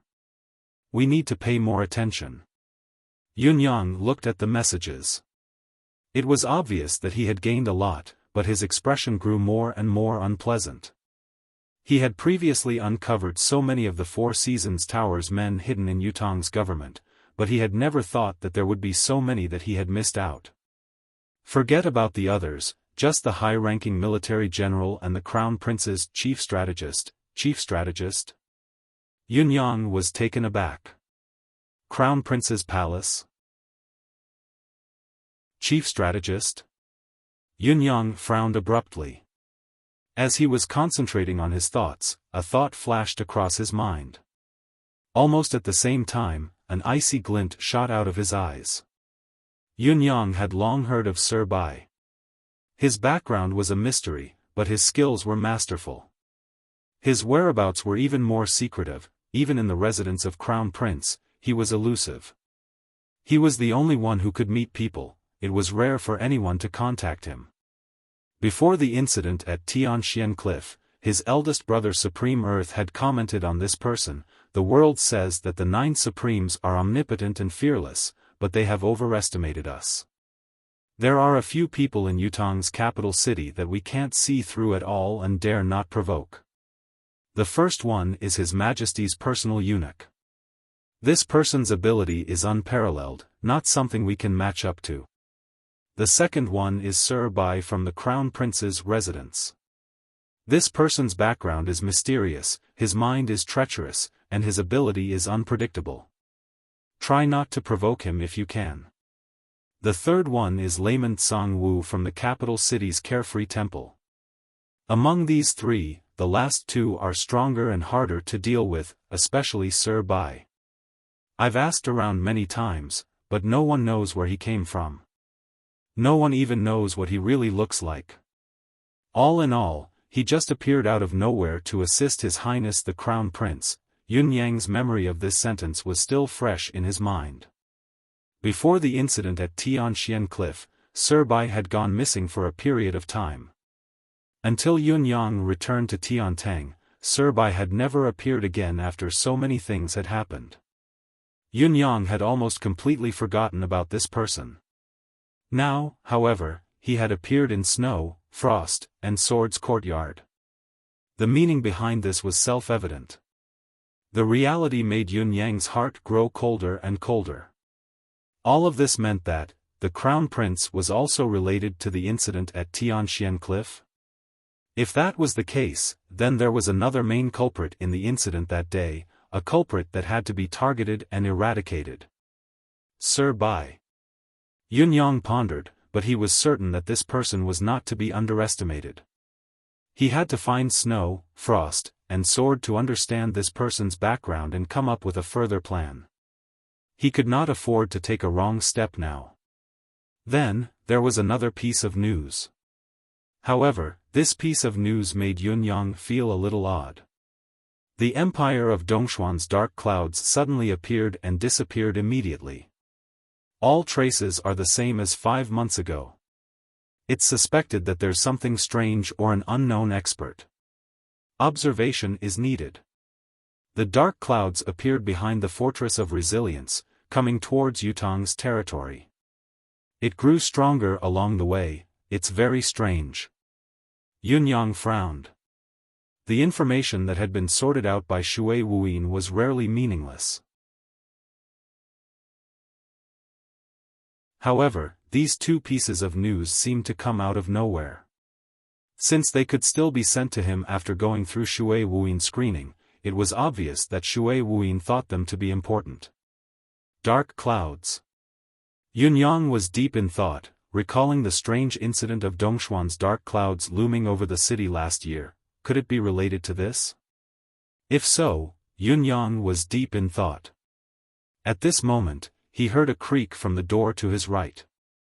Ji Lingxi walked out, dressed in martial attire. Her slender figure exuded an indescribable aura of valiance. "Where are you going?" Yunyang was taken aback and asked subconsciously.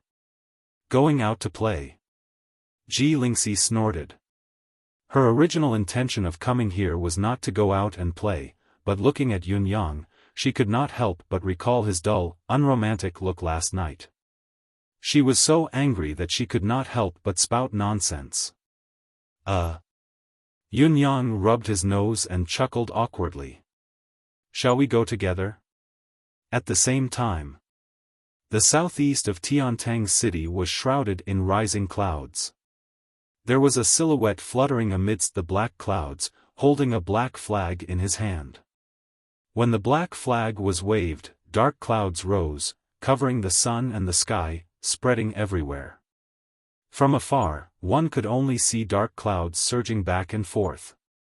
The silhouette hidden within could not be seen at all. I've used this Providence flag to make a big round before I can confirm that this is the direction. The man in black in the dark clouds frowned as he continued to inject mystical chi into the flag, urging the surrounding dark clouds with the flag. His eyes were gleaming as he paid close attention to the slightest changes in the dark clouds. The cultivation base of this man in black was obviously at an unimaginably profound level. From the beginning to the end, he used the method of flying in the sky, not to mention using his profound Xian Qi to activate the Cosmos Luck flag. He traveled thousands of miles without showing any signs of tiredness. Such profound Xian Qi cultivation was really shocking and terrifying, and it was amazing to see. Previously, the direction indicated by the Providence flag pointed straight to Dongxian. However, there has been a drastic change recently. The man in black mumbled to himself, using Dongshuan's declining providence as a guide and connecting it to Tiantang City's flourishing providence. We've finally seen the source of the change. At this delicate juncture, the last person the Providence flag points to is the person who is disrupting the destiny. As long as this person is killed on the spot, heaven's will return to its previous state due to the inertia of its trajectory. The initial protagonist of Providence will be re-established. Then, the school of Kismet state will be free of worries and worries.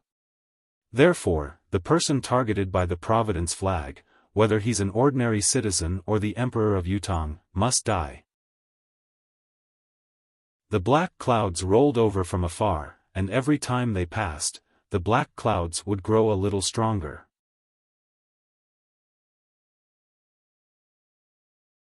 Chapter 577. It was especially so when the dark clouds were about to reach Tiantang City. The dark clouds in the sky were like thousands of mountains descending at the same time, stacking densely in the air, forming an indescribably oppressive atmosphere. It's over there. High up in the sky, the man in black could already see Tiantang City and where the Providence flag was pointing to. The man in black sucked in a deep breath and forced himself to summon the Providence flag again. With a loud boom, the dark clouds in the sky surged towards the sky above Tiantang City like they had encountered a hurricane. It was as if the dark clouds were pressing down on the land. For a moment, the sky and the earth were dyed black. It was already morning. It was supposed to be the time when the purple chi from the east filled the sky and the sun was slowly descending. It was about to emit thousands of beams of light to illuminate the world. However, everyone in Tiantang City felt that something was amiss at this very moment. This was because while the sun was shining brightly on this side, like it was covered in gold, no different from normal days, the other side was suddenly shrouded in a boundless haze. Everything was dark and gloomy. Even an ordinary person could feel that something was amiss with such a phenomenon that was half light and half shadow, half bright and half obscured. They lifted their heads to look at the sky, squinting at the direction where the sunlight was coming from. What they saw was the massive, rolling dark clouds on the other side of the sun. It was like a prehistoric demon had suddenly appeared, pouncing over with its claws and fangs bared, intent on devouring the world and annihilating all life. Even half of the rays of dawn that shone from the sky were obscured. An unprecedented sense of foreboding lingered in everyone's hearts. Be it ordinary people, cultivators, or martial artists, they were all intimidated by the phenomenon. They could only watch as the rolling dark clouds grew thicker and thicker, blotting out the light of dawn bit by bit until it was completely gone. The sky had darkened completely. A chill that rose from the bones enveloped everyone in Tiantang City. The martial artists thought that it was the strange phenomenon of the sun being eaten by a heavenly dog, so they quickly found gongs and drums and started beating them loudly, hoping that the dark clouds would dissipate and the sun would shine again. It was a pity that the dark clouds were still closing in, gradually moving to the sky above Tiantang City, threatening to drown the entire city. Yun Yang and Ji Lingxi had just made their move when the sun rose. Knowing that the situation was not right, they exchanged glances and rushed back to the residence of Yun in unison. There must be a demon behind all this. Yun Yang's expression was solemn and serious, a tsunami of emotions surging within him. He recalled the information on Shui Wuyin. And the black cloud had already arrived. He also knew that, according to intelligence, a similar situation had occurred in the sky above the capital city of the Empire of Dongxian a few months ago. Yun Yang's expression changed as he thought of something.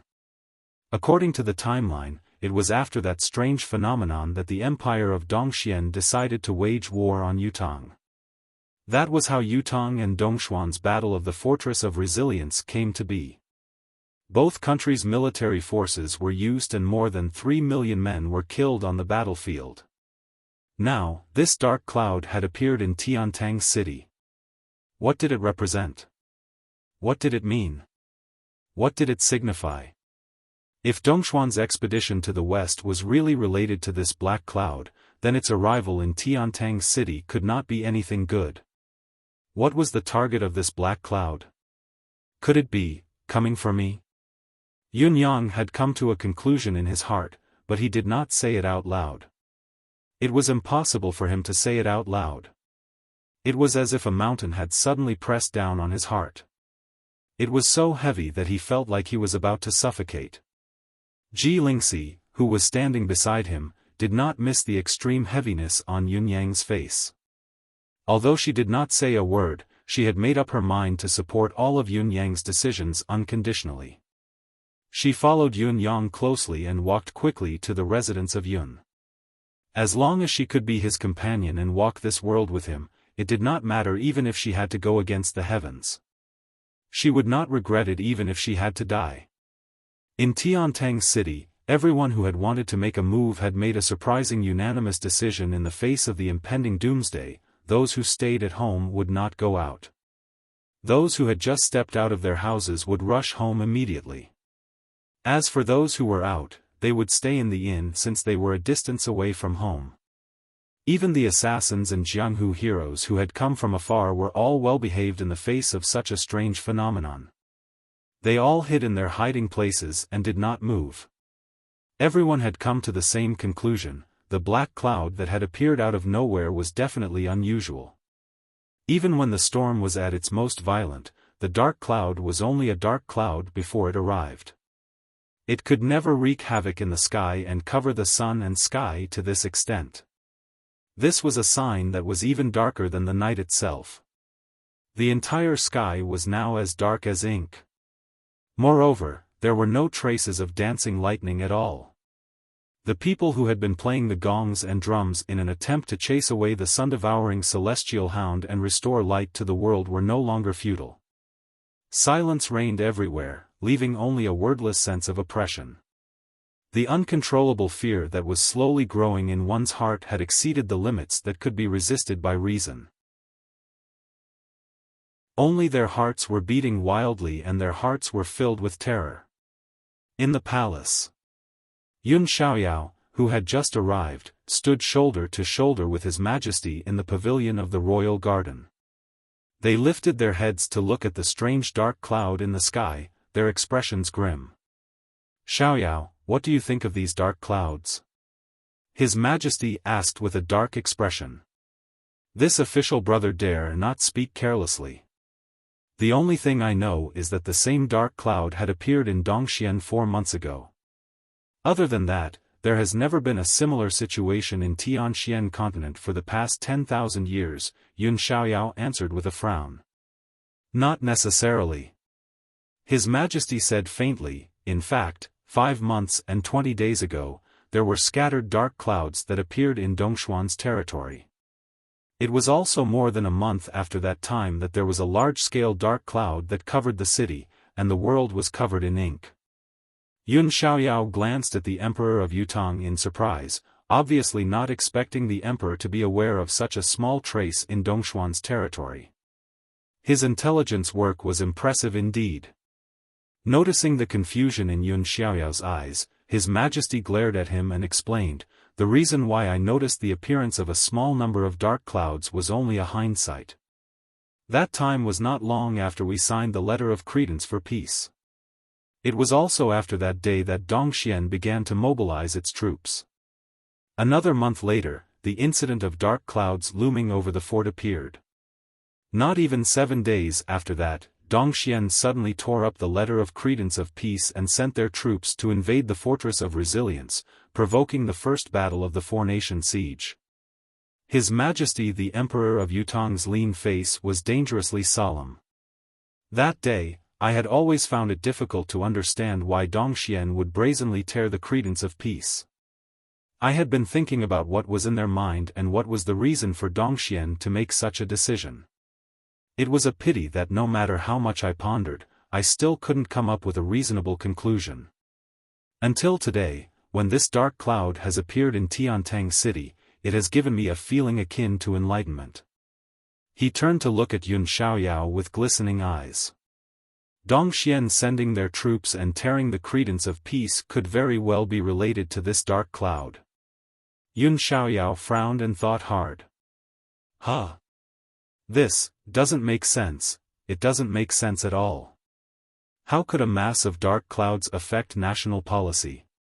His Majesty said slowly, "The mysteries of the world are difficult to explain with common sense. I believe that there must be some logic to it. As for being baffled, it's only because we haven't thought of it yet. Some things can be explained from an absurd angle, but we will find an answer instead." He raised his brows. However, it's no longer important to force an answer now. After all, the dark clouds are already before our eyes. We can just face them directly. If the dark clouds are really related to Dongxian sending their troops, then, the dark clouds will definitely come for me. On the other hand, the dark clouds won't last long, they'll disperse eventually. Yu Peiza turned to look at Yun Xiaoyao solemnly. "Xiaoyao, you must remember what I've entrusted to you." Yun Xiaoyao trembled and said, "Go on." It was rare for His Majesty to call Yun Xiaoyao by his name so solemnly. It was usually, "You bastard, you rascal," and so on. However, at this moment, he had directly called Yun Xiaoyao by his nickname. His tone was especially solemn. Yun Xiaoyao immediately felt that something was amiss. His Majesty spoke word by word, "If this mass of dark clouds is really the key to affecting Dongxuan's national policy, then it must have some ability to bewitch people. If the dark clouds come and my mind is affected and I do something that I shouldn't, and it will affect the Empire of Yutang's welfare."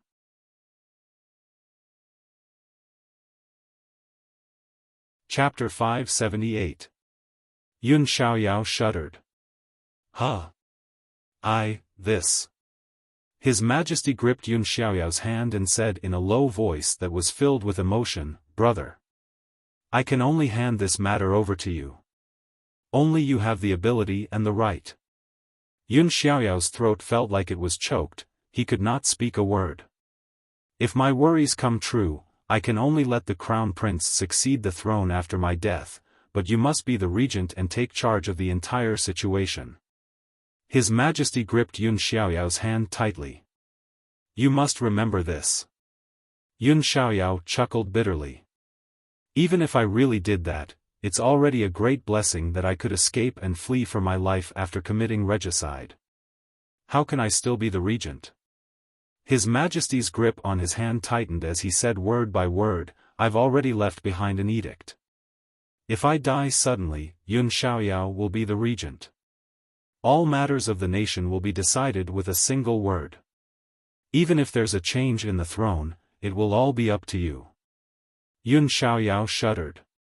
Unable to hold it in any longer, he lifted his head abruptly and cried out hoarsely, brother."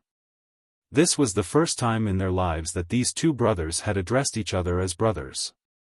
His Majesty gripped Yun Xiaoyao's hand tightly and shook it, saying nothing more. Then, he let go of his hand and looked up at the dark clouds in the sky, saying with a smile, "You mustn't act like a child now. Everything that happened just now was just us brothers talking amongst ourselves. We still don't know what this dark cloud is for. Perhaps it's only looking for a wise ruler. Previously, it misjudged Dongxian as an empire that would bring peace to the world. Now that it knows that its judgment was wrong, it's returning to Yutong. This is an act of goodwill, so you can still relax now." Perhaps it was a prophecy, but the Emperor of Yutong's joking judgment was actually about 60 to 70% correct. Other than the slight discrepancy in the key points, he had guessed everything correctly. However, the parts that were not right were crucial and would affect the overall situation. Yun Xiaoyao was overwhelmed with emotions. He swallowed hard, but how could he relax at this moment? He also stared at the black cloud, and watched helplessly as the black cloud continued to expand, gradually approaching, and getting lower and lower. He could only feel his heart beating rapidly like a drum, and his palms were already full of sweat. The dark clouds were unusually slow as well, but they continued to press down. Their target was indeed Yutong's palace. All of a sudden, a strong gust of wind blew violently. The emperor's clothes flew in the wind, but his expression was even more indifferent. He stood with his hands behind his back. His body was like an abyss and a mountain. Between his brows, he completely ignored all the abnormalities in front of him. At this moment, the dark clouds were already about 200 feet above the imperial palace. They were getting thicker and thicker, as if a black mountain was about to descend to the mortal world and crush everything. Yun Xiaoyao's palms were sweaty. His right hand that was pressing on the hilt felt slippery, and he could barely hold on to it. At this moment, there was a faint commotion outside. A few ministers rushed in as if they were about to die. Leng Daoyin, Fang Qingtian, the Grand Tutor, the Grand Commandant, and the rest rushed in one after another. Most of these people were advanced in age, and they were stumbling when they walked, but they still came without hesitation. All of them stood behind the emperor. Their eyes were filled with determination as they stared at the dark clouds in the sky. They did not say a word. More and more ministers arrived, and not long after, there were already more than 30 ministers standing there. His Majesty suddenly guffawed and opened his arms, saying, "To have the company of my beloved ministers in this life of mine, it is worth it." The dark clouds continued to press down, gradually closing in on less than 100 feet above the heads of the people. It was unstoppable, and no one knew whether it would be a blessing or a disaster. It could even be said that this was not a good sign. At this moment, observing such a strange phenomenon from such a close distance, there was a 90% certainty that the participants were about to face death. However, none of these ministers showed the slightest bit of fear. At such a life-threatening moment, they wanted to enter the palace, regardless of everything else, to accompany the emperor whom they had been loyal to for their entire lives, to face this unknown blessing and disaster calmly. Just this loyalty alone, just this number of people, was already not something that any known ruler could compare to. Yu Peiza guffawed. At this moment, his eyes were rimmed red as he said softly, "In my life, I have tasted the joy of being an emperor, but I have never tasted the success of being a human. Today, I have tasted it.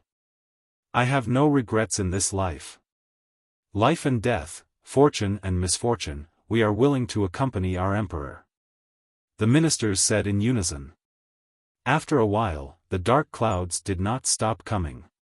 They were about to press down on the heads of the people, almost within reach. However, everyone was still calm, be it in body or mind. Actually, this was nonsense. This was obviously a matter of life and death, a situation where there was no chance of survival. Those who were hoping for a fluke or an opportunistic heart would never dare to try it here. Therefore, there was only the thought of loyalty, love, and love for their emperor here. They waited quietly for the arrival of the final moment. At this moment, the emperor and his ministers were of one mind, their thoughts as one. That intense sense of cohesion and belonging invaded everyone's soul. At the moment of life and death, everyone had a strange feeling. They had never felt that they were so powerful. If their hearts were there, their intentions would be there. Even if they were to go to the underworld together, to the 9 hells together, this life would not be in vain. Many of them could even feel that the one standing with them now was the entire Yutong. Yutong's territory, everything that belonged to Yutong, they were all on the same path. If so, what about life and death? However, no matter how detached everyone's state of mind was, the dark clouds were still pressing closer. They were already right in front of their eyes. Perhaps they would have to come into close contact with the people here in the next moment. His Majesty frowned slightly. Suddenly, he exhaled and said, "Whether you are a human or a ghost, a demon or a fiend, since you have come and caused such a commotion, why don't you show yourself for a while?" The thick, dark clouds stopped circling and whistling, but there was no further movement. Yun Xiaoyao gripped the hilt of his sword tightly. His cultivation base had long been channeled to its limit. A small, extremely condensed whirlwind had already grown beside him, spinning rapidly. The momentum of his counterattack was already at its peak. Streaks of dark clouds stretched out in an instant. However, the next moment, they retracted rapidly for some unknown reason. His Majesty and the others were dumbfounded. What was going on? At this time, a confused voice finally rang softly from the other side of the thick clouds. "Why isn't it here? Why isn't it here? It doesn't make sense." His Majesty could hear the voice from within the dark clouds and could not help perking up. He said faintly, "Since you have already spoken, why don't you show yourself?" The voice in the dark cloud snorted. "Since my target isn't here, what's the point of showing yourself?" Then, there was a sudden sound, and the entire black cloud was expanding rapidly. In the blink of an eye, it had already extended more than 100 feet in one direction. It was at this moment that a gasp of surprise could be heard from within the dark clouds. Then, the dark clouds rose rapidly, looking as if they were about to leave. They had come in such a menacing manner, but they were about to leave without doing anything? Yutong's upper echelons, led by His Majesty, were bewildered. F***ck, you've already taken off your pants and this is what you show us? What are you doing here, then? Just to come here and say, eh? Wasn't this a little too ridiculous? Could it be that the otherworldly experts and reclusive masters were all like this? When the dark clouds had risen to a certain height, they stopped again. After a pause, they spoke again. I almost forgot. What's the matter with the one holding the hilt of his sword and looking unhappy? What do you want?" Chapter 579. Before his words echoed in the air, a dark cloud separated itself from the mass of dark clouds like a nimble snake, forming a black bolt of lightning that came before Yun Xiaoyao with a swoosh, its aura terrifying to behold. Moreover, wherever the black cloud passed, the space would be filled with smoke. This meant that the speed at which the black cloud moved had reached a horrifying level. Yun Xiaoyao was fearless. He had been prepared for a long time. His sword, which had accumulated to its peak, was unsheathed at once and parried with his sword. Boom! The thin wisp of dark cloud collided with the blade of Yun Xiaoyao's sword with an extremely ferocious force, producing a deafening sound that sounded like a landslide. Yun Xiaoyao could only feel himself being pushed by an unstoppable force. His feet left the ground at once and he was flung away like a kite with a broken string. He crashed into the palace wall hundreds of feet behind him with a loud boom. With a low grunt, blood spilled from his mouth. Looking down at the sword in his hand, his beloved sword that he had carried with him for so many years was already covered in cracks that resembled a spider's web. The center of the sword was dented and the blade was almost pierced through, broken in half from the attack. Yun Xiaoyao could not help sucking in a sharp breath when he saw the situation. It was only a small part of the mass of dark clouds, but it was so powerful. If the dark cloud had really come crashing down, would it not be able to crush the entire Yutong imperial city? Everyone's faces turned pale with fright as they watched. Yun Xiaoyao's current cultivation base was at the 8th level of the Heaven Realm. He could be said to be the unrivaled expert in the Empire of Yutong. Even if one were to look at all the countries in the world, there might not be anyone who could compare to him. After all, cultivators who had reached this level had long distanced themselves from the turmoil of the imperial court, pursuing personal improvement and taking care of themselves. Yet, such a strong cultivator could not even defend against the attack of such a small dark cloud. The disparity between the two was imaginable. Furthermore, how high was the cultivation base of the person hiding in the dark cloud? However, the danger was apparent. No matter how profound the person's ability was, death was the most that awaited them. Although they were shocked, they did not feel much fear. Unexpectedly, after the black cloud succeeded in its attack, it quickly rose up and drifted towards a certain place outside, not staying for a moment. An eerie voice came from within the black clouds. "You actually survived my attack. Fine, I'll punish you a little. If you offend me again in the future, I'll behead you without mercy." Black clouds spread out. Everyone looked over and were shocked to see that on the other side of the black clouds, there was a clearly visible tentacle extending out.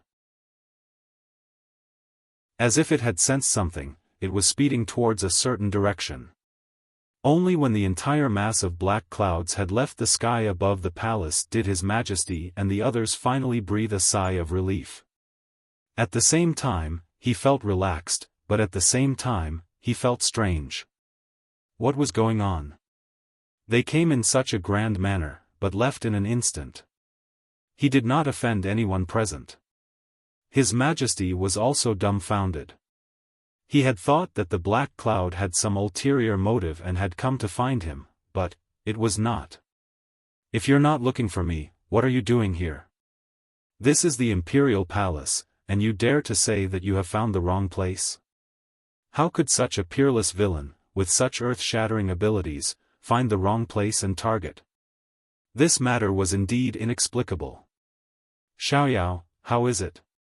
It was only now that His Majesty had the time to turn and ask. I'm fine. It's not a big deal." Yun Xiaoyao propped himself up with force, his eyes still filled with shock. The one hiding in the black clouds is a cultivator.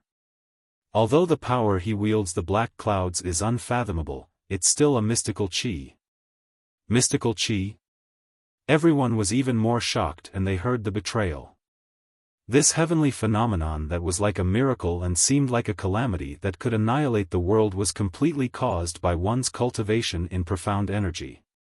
Not only was it terrifying, it was directly unimaginable and inconceivable, and just imagining it caused one's soul to be shaken and awed.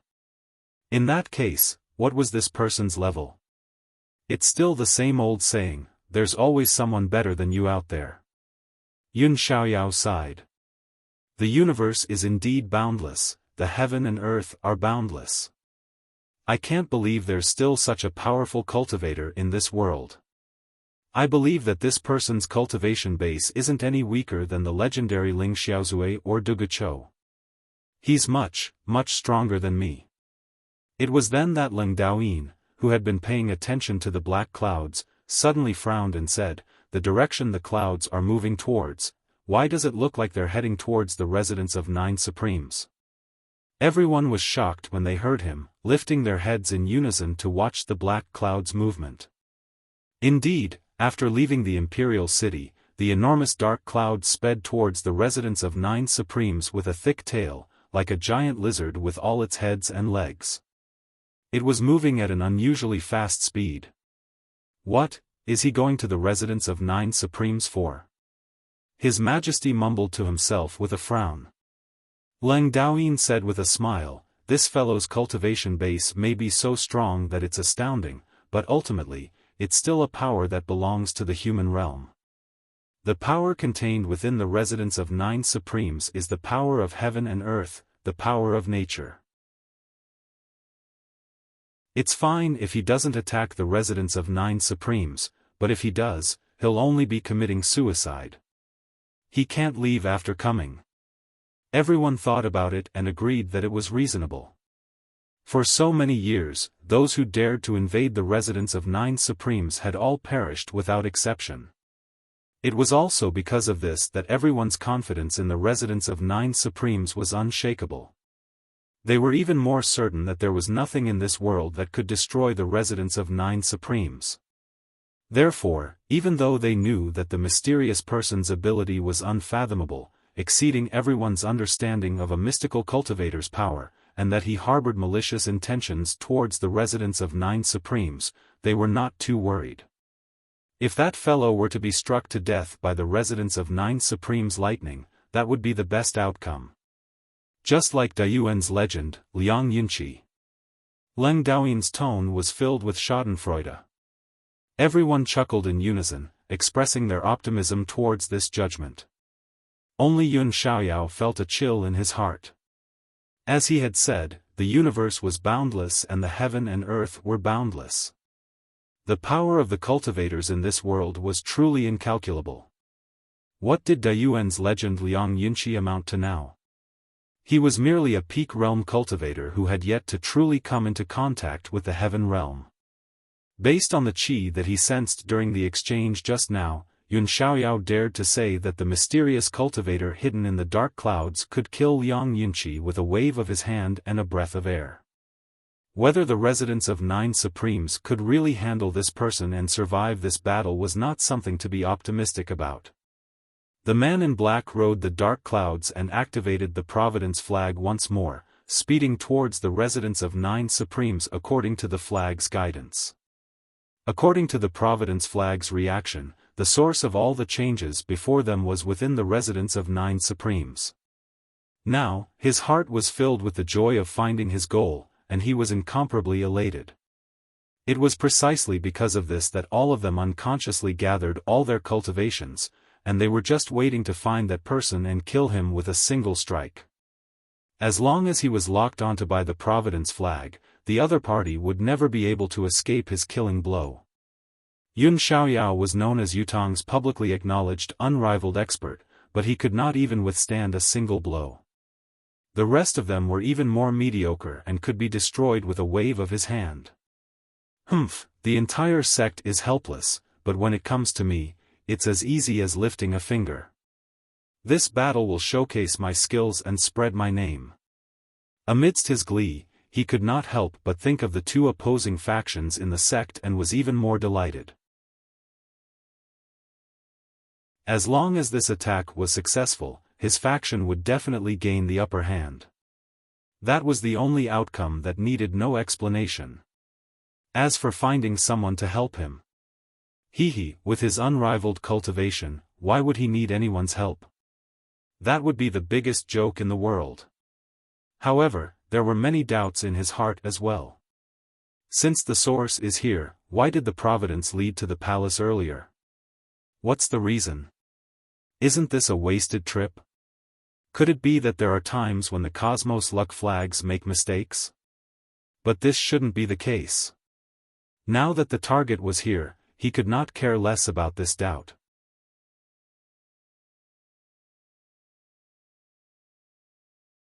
Chapter 580. As far as the eye could see, there was only thick fog billowing above the residence of 9 Supremes. Even with the man's amazing cultivation base, he still could not see through the mystery within. The man could not help but be surprised. What was this place? Although he had heard all kinds of legends about this residence, he had always thought that they were just rumors and exaggerations. Moreover, the highest cultivation base of those who had invaded this residence had not even reached the heaven realm.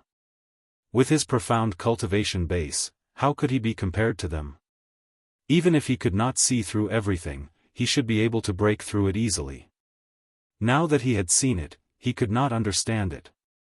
Could there be any treacherous and dangerous thoughts that had once again gained the upper hand? Out of caution, the man in black stopped the movement of the black clouds and stayed above the residence of 9 Supremes. He only drove a few black clouds into the residence of 9 Supremes. The few black clouds charged into the thick fog of the residence of 9 Supremes with a ferocious force, as if there was no obstruction at all. However, there was no obstruction at all. As the thick fog shook, the black clouds went in and out of sight. Like a clay ox entering the sea, there was no ripple at all. In fact, the fog seemed to have become even thicker. Strange. The man in black frowned, puzzled by the current situation. The earth-shattering force did not even break through the thick fog of the residence of 9 Supremes. However, when it came to this, he had to take action. He could not stay still, or all his efforts would be in vain. He mustered his mystical chi cultivation base and injected it into the Providence flag. Just as he was about to use it, he was surprised to find that there was another black cloud stretching out in the direction indicated by the Providence flag. Is the residence of 9 Supremes not the final destination? The man in black could not help being stunned. Wrong direction again. The man in black almost broke down. What was going on today? According to the records, the few times the Providence flag had been used, it had always pointed to the source. It could even find the person who would become the ruler of the world in the future, before a person had even made a name for himself. But this time, he made one misjudgment after another. This was the first time since ancient times. Moreover, according to the man in black's mystic technique, the providence of the residence of 9 Supremes was already sufficient. In terms of providence alone, it was many times denser than the providence of becoming the world's hegemon. It was so dense that even the Providence flag could not absorb a trace of it, which was shocking. Even if it was the providence of countries like Dongxian and Dayuan, as long as they activated the Providence flag, they could instantly absorb half of it. This was the first time that the Cosmos Luck flag was unable to absorb the Providence. However, the residence of 9 Supremes, which already possessed such a great fortune, was still not the destination. This was even stranger. However, judging from the current situation, the luck flag was pointing at a place with even more luck than this place. Could it be, this time, it was pointing at the true location of the master? However, who could have a providence stronger than the residence of 9 Supremes, whose providence was so strong that it was unparalleled? The ruler of a country, that is, the providence of Yutong's palace, or even slightly weaker, the world's hegemon cannot compare to the providence of the residence of 9 Supremes. Perhaps, even if the entire Tianxian continent was united 100 times, there might not be a providence like the residence of 9 Supremes. However, the providence of the residence of 9 Supremes is actually not as strong as the target over there. The man in black's eyes widened, and he could not help cursing, F***ck, could it be that the ruler of heaven is over there? However, as he thought about it, the man in black could not help but feel even more refreshed. The providence of the residence of 9 Supremes could not be plundered because it was a natural building. However, although the providence was stronger than the residence of 9 Supremes, it was still a person. As long as this person died, all his providence would belong to the Cosmos Luck flag. That way, to himself and to the sect, the benefits would be too great. In addition, he was wary of the residence of 9 Supremes before him. Since the target was not here, there was no need to take the risk and waste his time. Although he was physically and mentally exhausted from the continuous consumption, the black-clothed man managed to pull himself together. With more than 80% of his cultivation left, he could fight against anyone in this world. Since the goal had been set, it would be better to finish it all in one go, so as to avoid any unforeseen events that might occur if the night dragged on would be long and there would be more problems. No matter how strong your providence is, how can your physical strength compare to mine? Also, the target that the Cosmos Luck flag is pointing at this time is very likely to be the immortal, and this person is most likely the only surviving supreme among the so-called 9 supremes. In other words, what supreme cloud? The man in black muttered with a strange chuckle, I've searched far and wide for it, only to find it by chance. Supreme Cloud, Yun Xiao, is famous for the clouds, it's only right that he dies because of the clouds. The dark clouds moved again, stretching towards the direction that the Cosmos Luck flag was pointing at. Now, the entire Tiantang city had been intimidated by the aura of the dark clouds that had appeared out of nowhere. Whether it was the Merciless Tower, the Hall of Crimson Blade, the Four Seasons Tower, or the concourse of the underworld, they were as silent as cicadas in winter, not daring to make the slightest move. On a faraway mountain, 2 silhouettes were hidden in the clouds, watching Tiantang city that was shrouded by the dark clouds from afar. It looks like the school of Kismet State has reappeared. One of them smiled faintly. This is their usual trick to find the true Son of Heaven. It's just that it's been too long since he's appeared. If we were to analyze it in detail, it wouldn't be enough. The other person's tone was mocking. There's no need to analyze it seriously. Who wouldn't be able to see through the trick? It's nothing more than using the banner of the evil path to create a demonic aura and hide their true intentions. When the providence of this world has been determined, they'll appear as an otherworldly expert, an immortal on earth, to deceive the people and sway the rulers. With a little guidance, they'll achieve great things. It's a good trick. Everyone in this world will fall for it the most. The first person smiled faintly and said, I wonder how this trick compares to the Four Seasons Towers. The other person scoffed. How can we compare? We're not on the same level at all. I'm ashamed to be compared to them.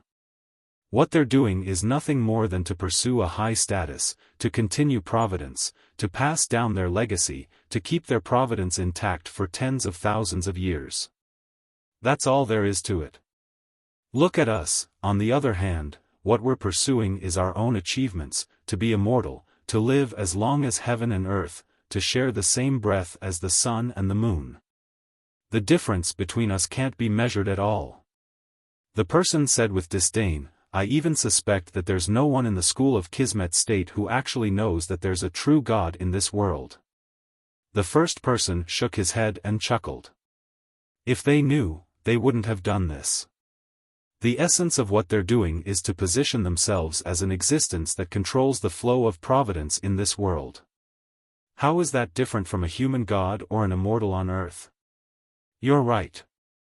The person behind him said, however, their providence detection has a high chance of helping us locate Supreme Cloud's exact whereabouts. The person from before shook his head and said, You're too optimistic. The Cosmos Luck flag is a great ominous object.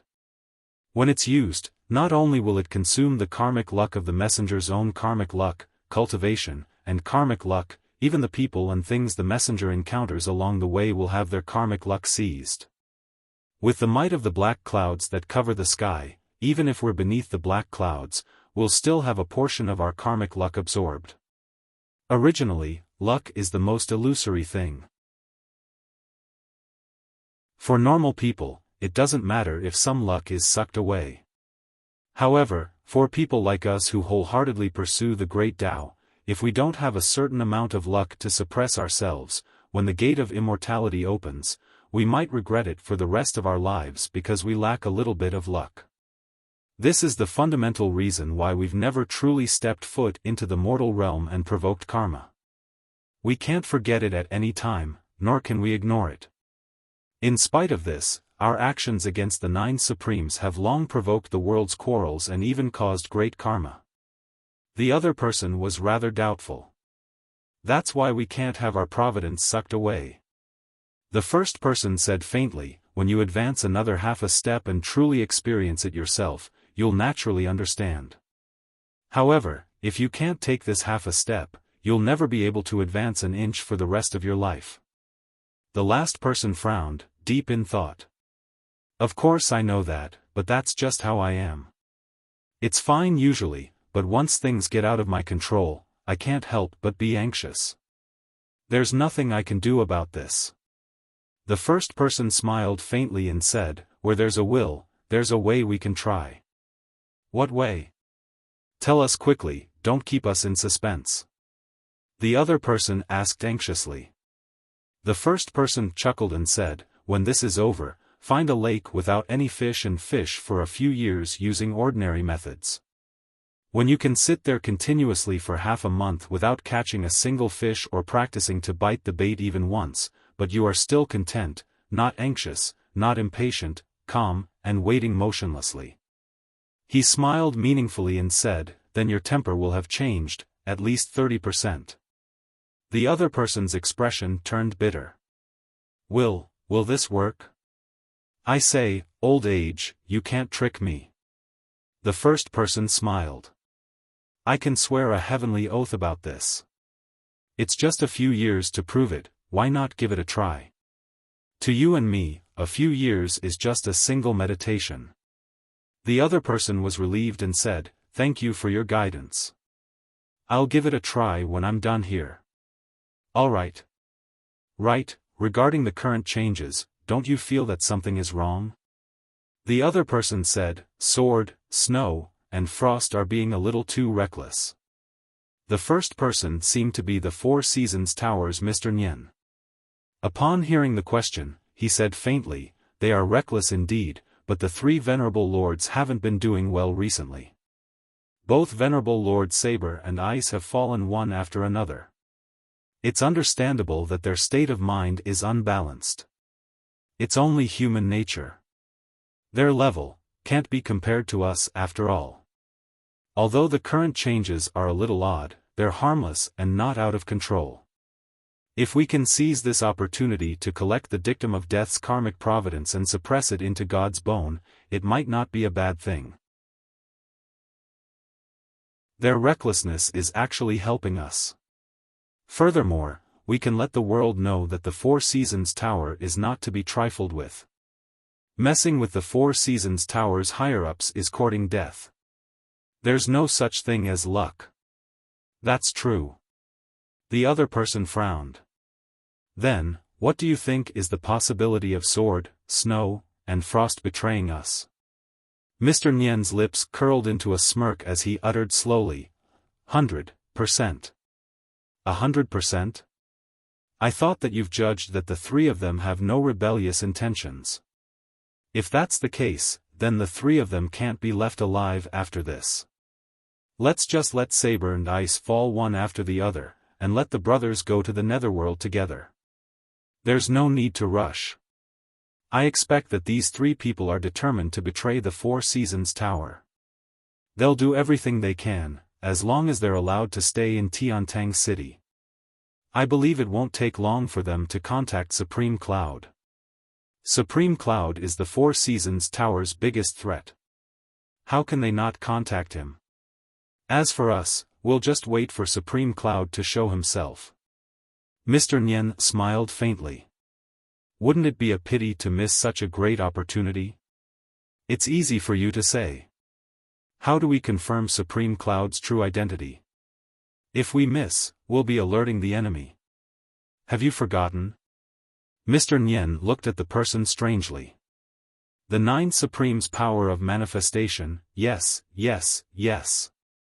The person was hit with a sudden realization. The School of Kismet states matter.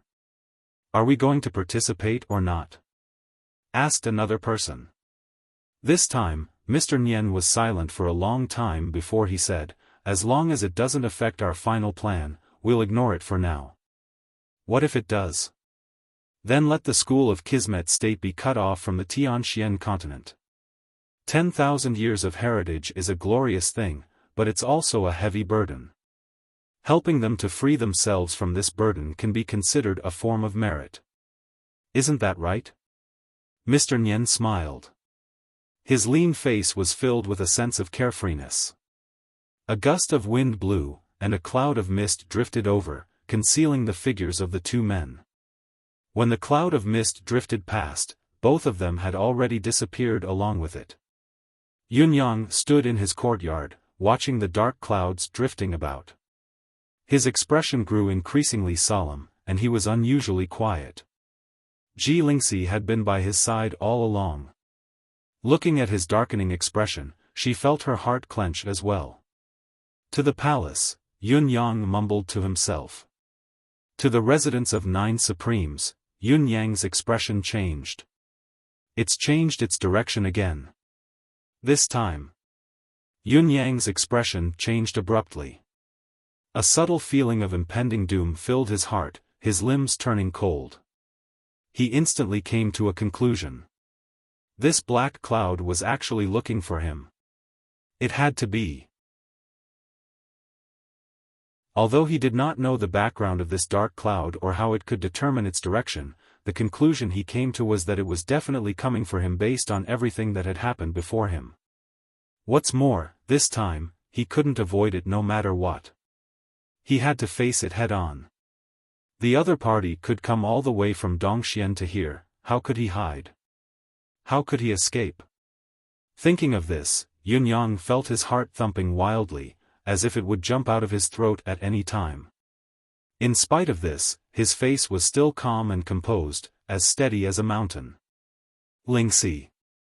The dark cloud in the sky is a little strange. Yun Yang's tone was relaxed.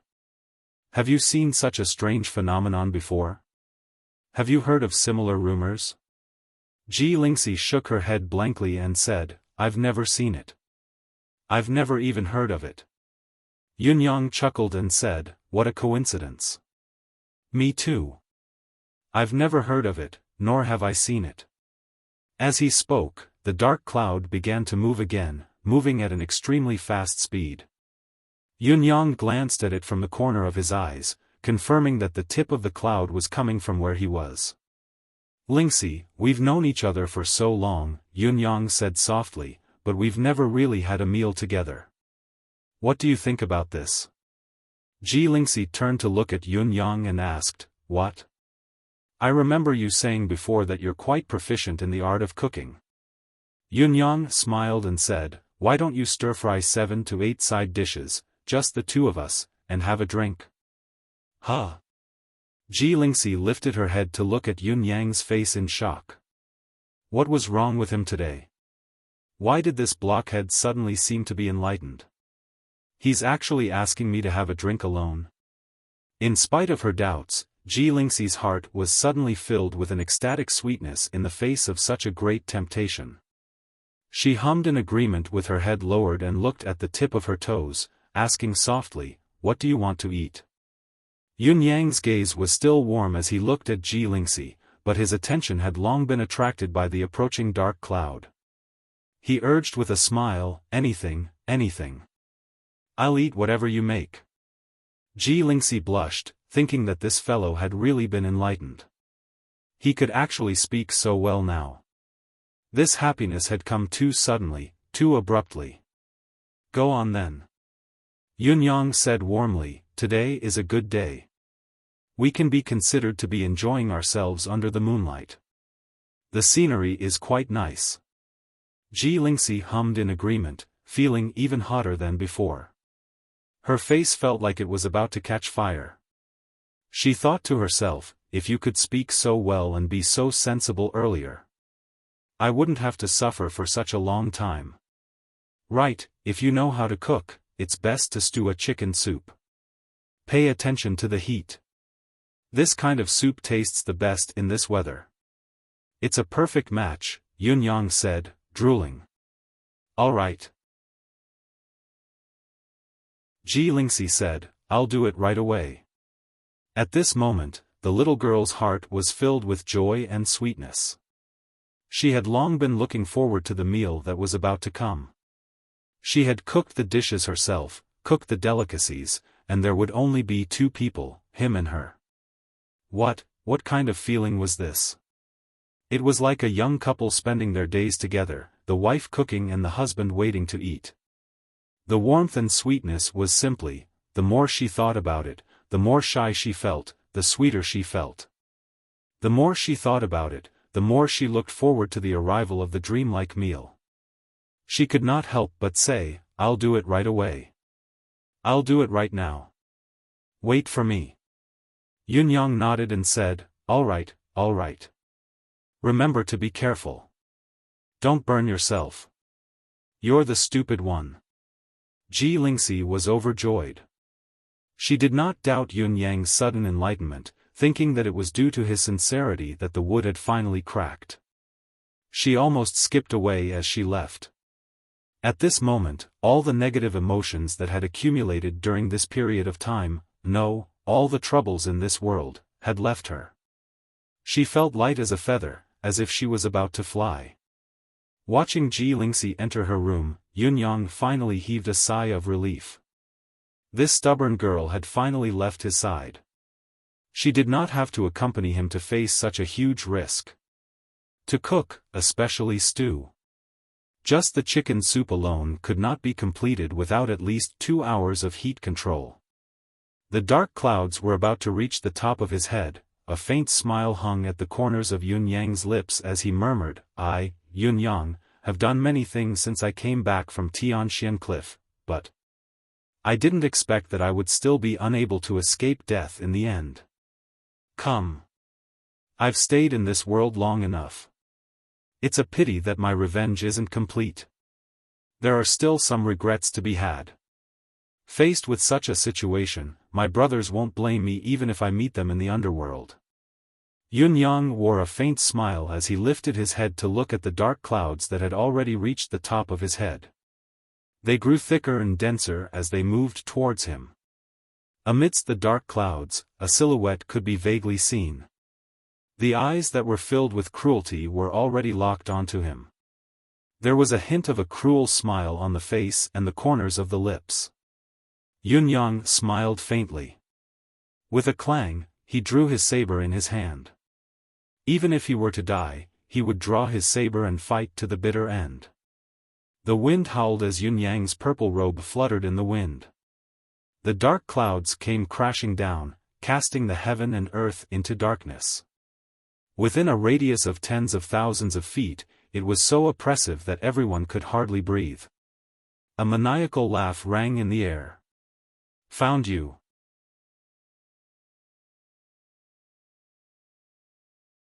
Chapter 581. Everything seemed inevitable, but the development did not go as Yun-yang had imagined. According to Yun-yang's imagination, the dark clouds in the sky should have been like a mountain crashing down on his head, crushing him into a puddle of flesh and killing him once and for all with the momentum of the dark clouds that had come so swiftly and with such a majestic aura. After all, this was the most direct, most effective, and most satisfying method.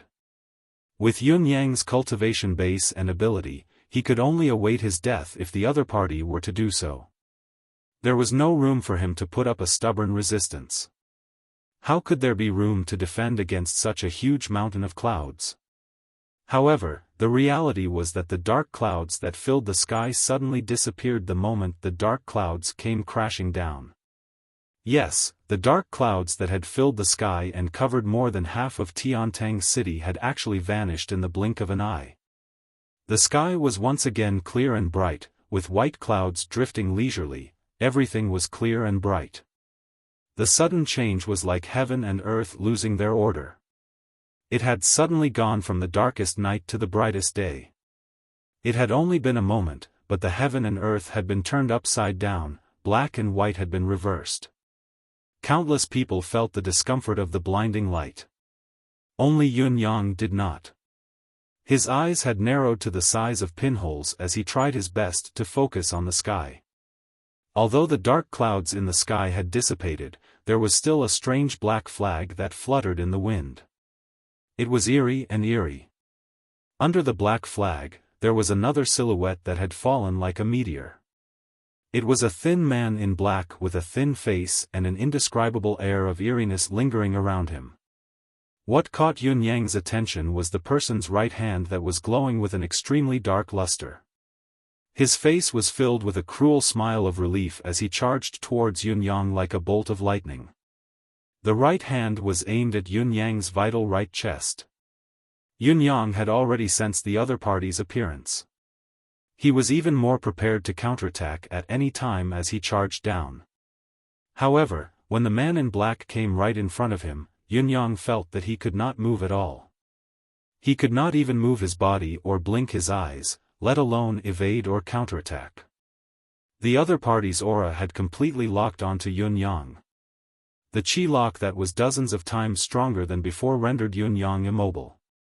Even each strand of hair on his body was restrained by the other party's chi.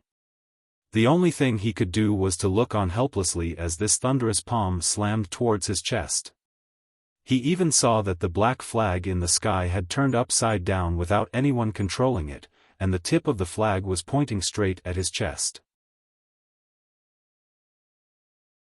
It turned out that the opponent's seemingly superfluous action was only to ensure that he would personally kill him, to prevent any possible unforeseen circumstances. Yunyang sighed softly in his heart, but a smile hung on his face despite being trapped in a life-or-death situation. Finally, this moment had arrived. Finally, the day had come. In the end, he still couldn't escape death.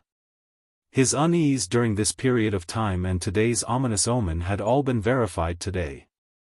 The other party had used the ghost flag as a support and found him easily with its help. He also possessed an undefeatable cultivation base and did not even give Yunyang a chance to speak. His murderous intent was unwavering. Yunyang could not control any aspect of the other party. Even if he had 1,000 tricks up his sleeves, what could he do? He could only sigh helplessly. He could not evade the other party's marvelous trick no matter what. This is my fate. It ends today. Yunyang smiled, his expression returning to indifference as he stared at the man in black who was descending from the sky. He waited quietly for his impending doom. Yunyang had never been someone who was willing to give up or give up willingly. However, the person who had come to attack him was unfathomable. Just the aura that descended from the sky, the domineering ability that controlled the dark clouds for thousands of miles, and the marvelous trick that restrained Yunyang, was probably no weaker than Ling Xiaozui and the others. Even if there was still a gap, it was extremely limited. He was definitely not someone he could fight against. To die in the hands of such an unparalleled expert in the end, Supreme Cloud, have lived up to my name. What's the saying again? The legend has been written, and today is the chapter that ends. Yunyang knew that he could not fight back, so he let go of his emotions and muttered self-deprecatingly in his heart.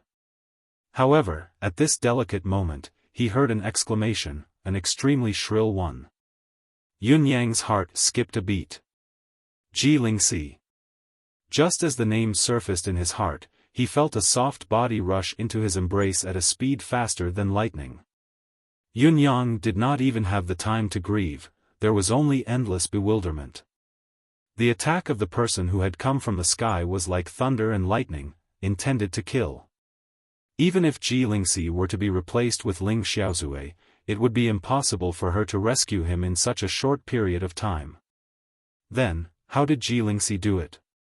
Just as the thought rose in his mind, he felt a wave of sorrow spread like a tidal wave. Lingxi! Yunyang cried out loud. Under the extreme grief, his potential had broken through his limits, actually breaking through the layers of qi lockdown, and he let out an anguished wail. In his embrace, the soft body was still hugging him tightly, arching her frail spine to receive the fatal blow. Ji Lingxi was overjoyed to hear that her sweetheart was enlightened. She hurriedly busied herself in the kitchen. Suddenly, she recalled that they would have to drink together later, but the weather was so cold. Should the wine be warmed up? Although this was only a minor detail, his sister-in-law had told him before that men often didn't pay attention to the details, but they cared about the consideration. Since he had perfected this aspect, he should be able to win his sweetheart's favor. She did what she wanted to do. She quickly returned to her room to retrieve the amethyst gold gourd. Her amethyst gold gourd was not a remarkable item, but it was an instrument her brother often used to store wine at home. She remembered her brother saying that warming wine with this amethyst gold gourd was the most delicious thing in the world. Ji Lingxi had planned to fight a long battle in search of her brother this time, so of course she had brought along the superb wine instrument her brother had been praising. Everything had been going well, but as soon as he stepped out of the door, he saw Yunyang in a life-threatening situation. His mind went blank, he did not even know what he was thinking, nor did he know how he had done it. There was only one thought in her mind. I want to block it for him. Even if I die, he can't die. Therefore, she dashed over with all her might, like a white steed galloping across a crevice. In a blink of an eye, she was already in Yunyang's embrace. It was also at that moment that she arched her back as hard as she could. There was really nothing else in her mind, only one thought: even if I die, he will still be hurt, but with me as a buffer, his injuries will be lighter. At this very moment, amidst Yunyang's heart-wrenching roar, the savage laughter of the man in black who was hovering in the sky could be heard. Faced with the uninvited guest who had suddenly intervened, the man in black did not reduce his strength. Instead, he increased his strength. How loyal of you! You want to risk your life to save someone? I might as well grant your wish to be a pair of lovebirds that share the same fate. He laughed delightfully, and with a loud bang, his palm landed solidly on Ji Lingxi's back. The strength contained in this palm strike was enough to flatten a small mountain. Yunyang's heart was pounding. He would rather die than to let Ji Lingxi be hurt in the slightest. That was eighth brother's younger sister. He had racked his brains and spouted nonsense just to let Ji Lingxi escape this calamity. As long as he was dead, the ambusher might not kill anyone else in the residence of Yun. However, he had never expected that this stubborn lass would still manage to catch up to this scene and even forcefully intervene in it. How could Ji Lingxi's frail body withstand such a powerful palm strike? Yunyang even wanted to curse the man in black. Why can't you attack faster with such a strong cultivation base?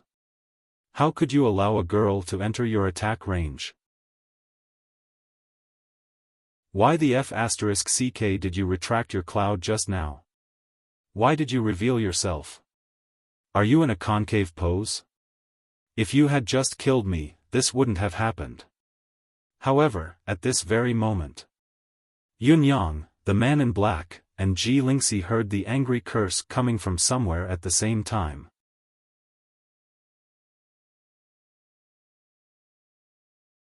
Chapter 582. No one knew where the voice came from. It seemed to come from the sky, from the ground, from the heart, from the consciousness, or from the depth of the soul, yet, they had heard it clearly. Moreover, one could clearly sense that this voice was filled with anger, grievance, helplessness, and a hysterical unwillingness. There were so many complicated emotions, but Yunyang and the other two could feel it clearly in this short moment. They could understand it as if they were experiencing it themselves. And then, bang! The man in black's palm strike landed on Ji Lingxi. Ji Lingxi grunted immediately while Yunyang felt an immensely powerful force coming at him at the same time. Both of them closed their eyes at the same time. They knew that they would die without a doubt. There was no chance of survival. However, just as Yunyang closed his eyes, he seemed to see something right before he closed them, causing him to snap them open again. The word snap was used because the speed and haste with which Yunyang opened his eyes had reached its peak. More than anything else, it was shock. The next moment, boom! An extremely loud collision sound rang out with a loud rumble. Yunyang was dumbstruck, like a fool, but he did not mourn. The moment before Yu Lingxi was struck by the other party's fatal attack, he had clearly seen a ray of red light emerge from Ji Lingxi without warning. It was the red light that had sent him flying the other day. The red light had only flashed for a moment, but the black-clothed man's palm strike had landed solidly on the red light. Only then did an earth-shattering sound resound. Did this mean that Ji Lingxi was actually fine? At least, it seemed like, perhaps, she had not perished from the attack just now. Although Yunyang had seen it with his own eyes, although he hoped that it was true, although the reality was right before his eyes, he still dared not believe it. It was unbelievable. What was going on? Pfft! The man in black suddenly trembled without any warning and spat out a mouthful of blood. He let out a scream, you, then, the seemingly invincible black-clothed figure who had descended from the sky abruptly bounced back. His back was facing backward, and his arms and legs were dangling in front of his body. With this posture, he shot straight into the sky like a cannonball. Yun-yang could still see clearly that the man in black's face was filled with endless shock. It was a kind of extreme fear towards the unknown that one could not understand. His shocked expression became more and more distant. In the blink of an eye, he had already become a black dot in the sky. Wherever the little black dot passed, a trail of blue flames would appear in the air. It was obvious that the little black dot's speed was too fast and the friction was too great, causing the air to ignite. So fast. Yun-yang was shocked as well, a mixture of bewilderment and shock. What was going on? Aren't you here to kill me? Of course he couldn't see that cold killing intent just now.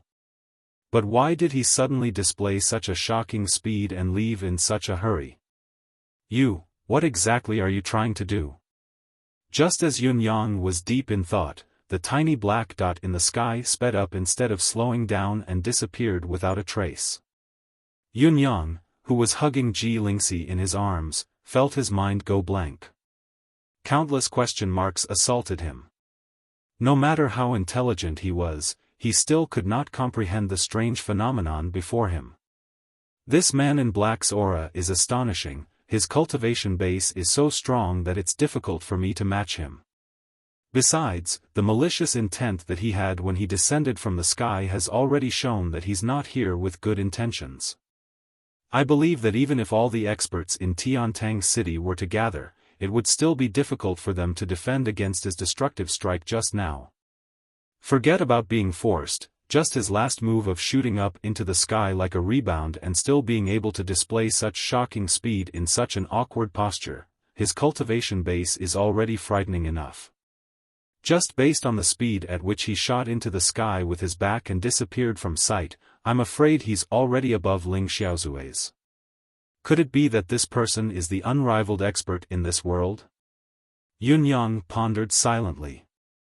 Then why did he leave? The killing intent just now wasn't fake at all. It's definitely not a joke. What is he trying to do? I can't figure it out no matter how hard I think about it. However, the most fortunate thing is that Lingxi isn't really injured. Could it be because of that sudden flash of red light? I didn't feel him retracting his force at all then, but I didn't feel any truly damaging force coming at me either. Could it be that he retracted it at the last moment? Yun-yang's cultivation base was growing more profound by the day and he was even connected to the man in black's aura just now. Naturally, he could sense the mystery behind it. However, Ji Lingxi, who was in Yun-yang's embrace, was not injured, but her entire body was stiff. After all, the sudden turn of events just now was completely different from what he had imagined. Furthermore, he was anxious and worried. Even though he was not really injured, he was still confused, unable to determine the current situation. The only feeling Yun-yang had right now was that what he had encountered today was the strangest day he had ever experienced since he was born. Just as Yun-yang's mind was still a mess and he was frowning at the sky, he was surprised to see that the black dot in the sky had appeared once again. However, the speed of its movement this time was much slower than before. It was like heaven and earth compared to before. Regardless, the man in black was still descending from the sky once more. Was this the second coming of the nightmare? As the figure came closer, Yun-yang could see the man's black robe fluttering and his hair dancing. His eyes, especially, were still filled with shock, but at the same time, there was an indescribable cruelty and bloodthirst. He still hadn't given up. Yun-yang's heart skipped a beat. Seeing that the man in black was getting closer and closer, they would meet again in another 200 feet. Yun Yang instinctively circulated his cultivation base. Even though he knew that he was no match for the man, he had to fight with his life on the line. Just now, his chi had been sealed and he could not move. Now that he had regained his mobility, he had to fight with all his might. He would rather be beaten to death than be scared to death. Waiting for death was Yun Yang's style. However, just as his hand touched the saber's hilt, there was another shocking turn of events. Boom! The black-clothed man's body suddenly disintegrated in mid-air without any warning. It was an extreme disintegration. His flesh and blood exploded like fireworks, then the exploded flesh and blood shattered bit by bit in the air like snowflakes, then exploded again. Yun Yang rubbed his eyes. I must have seen it wrong. However, when he looked again after rubbing his eyes, he realized, The sky was blue, the wind was light and the clouds were light. It was a cloudless day in broad daylight, extremely radiant and enchanting. Then, there was nothing. This. Yun Yang's jaw dropped in shock. Disappeared? Nothing more? Did I see it wrong? That person had left just now. Was it just my imagination that he would come back? Or, with a soft whooshing sound, the black flag that hovered in the sky seemed to have lost some sort of support, falling in a crooked manner. As it fell, it grew smaller and smaller, turning into a small black flag the size of a palm. With a plop, it stabbed into the ground in front of Yun Yang. The flag drooped, no longer carrying its previous demonic brilliance. Yun Yang lowered his head in a daze, staring at the small flag blankly. At that moment, there was only one feeling, like a chicken that had lost a battle, a dog with its tail between its legs, or a quail that had frozen in the snow. That was probably the feeling. It was lifeless. Yun Yang's mind went blank once again. This was even more unthinkable than unthinkable. Was this the enhanced version of the unbelievable? Please, who can tell me what exactly is going on? Just as Yun Yang was lost in his thoughts, he suddenly recalled the inexplicable curse that had been uttered earlier. F***ck. Dog ant. Yun Yang could not help murmuring, what does this mean? It sounded like a curse, but... I've read a lot of books and memorized the past and present, but I've never heard such a fresh and refined curse before.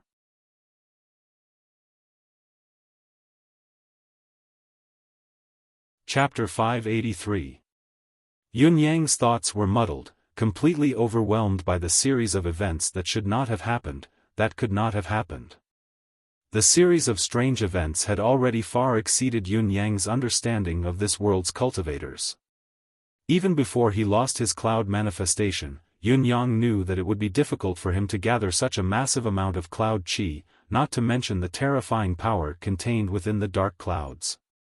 Then, there was the cultivation base of the assailant in black. Yun Yang could confidently conclude that his cultivation base was no weaker than Ling Xiaozue, Jun Moyan, or even Mr. Nian. Even now, Yun Yang was still stiff.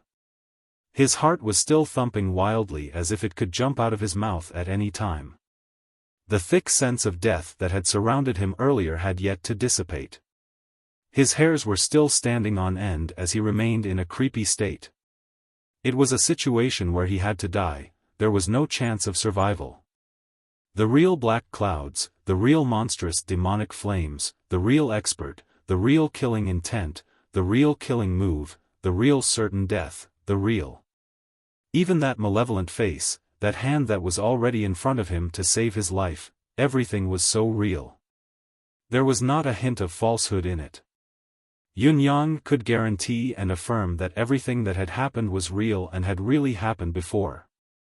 The speed of the man in black when he left had definitely exceeded Yun Yang's understanding of cultivators. Even Ling Xiaozue and Mr. Nian did not have such an astonishing speed. In spite of this, everything, all the surprises, had faded into nothingness along with the loud snap. It was as if nothing had ever happened. The sky was clear as far as the eye could see, with only white clouds drifting about. Everything around him was no different from usual. He could still hear the whispers of the people on the street from afar, the voices growing louder and louder, lingering in his ears.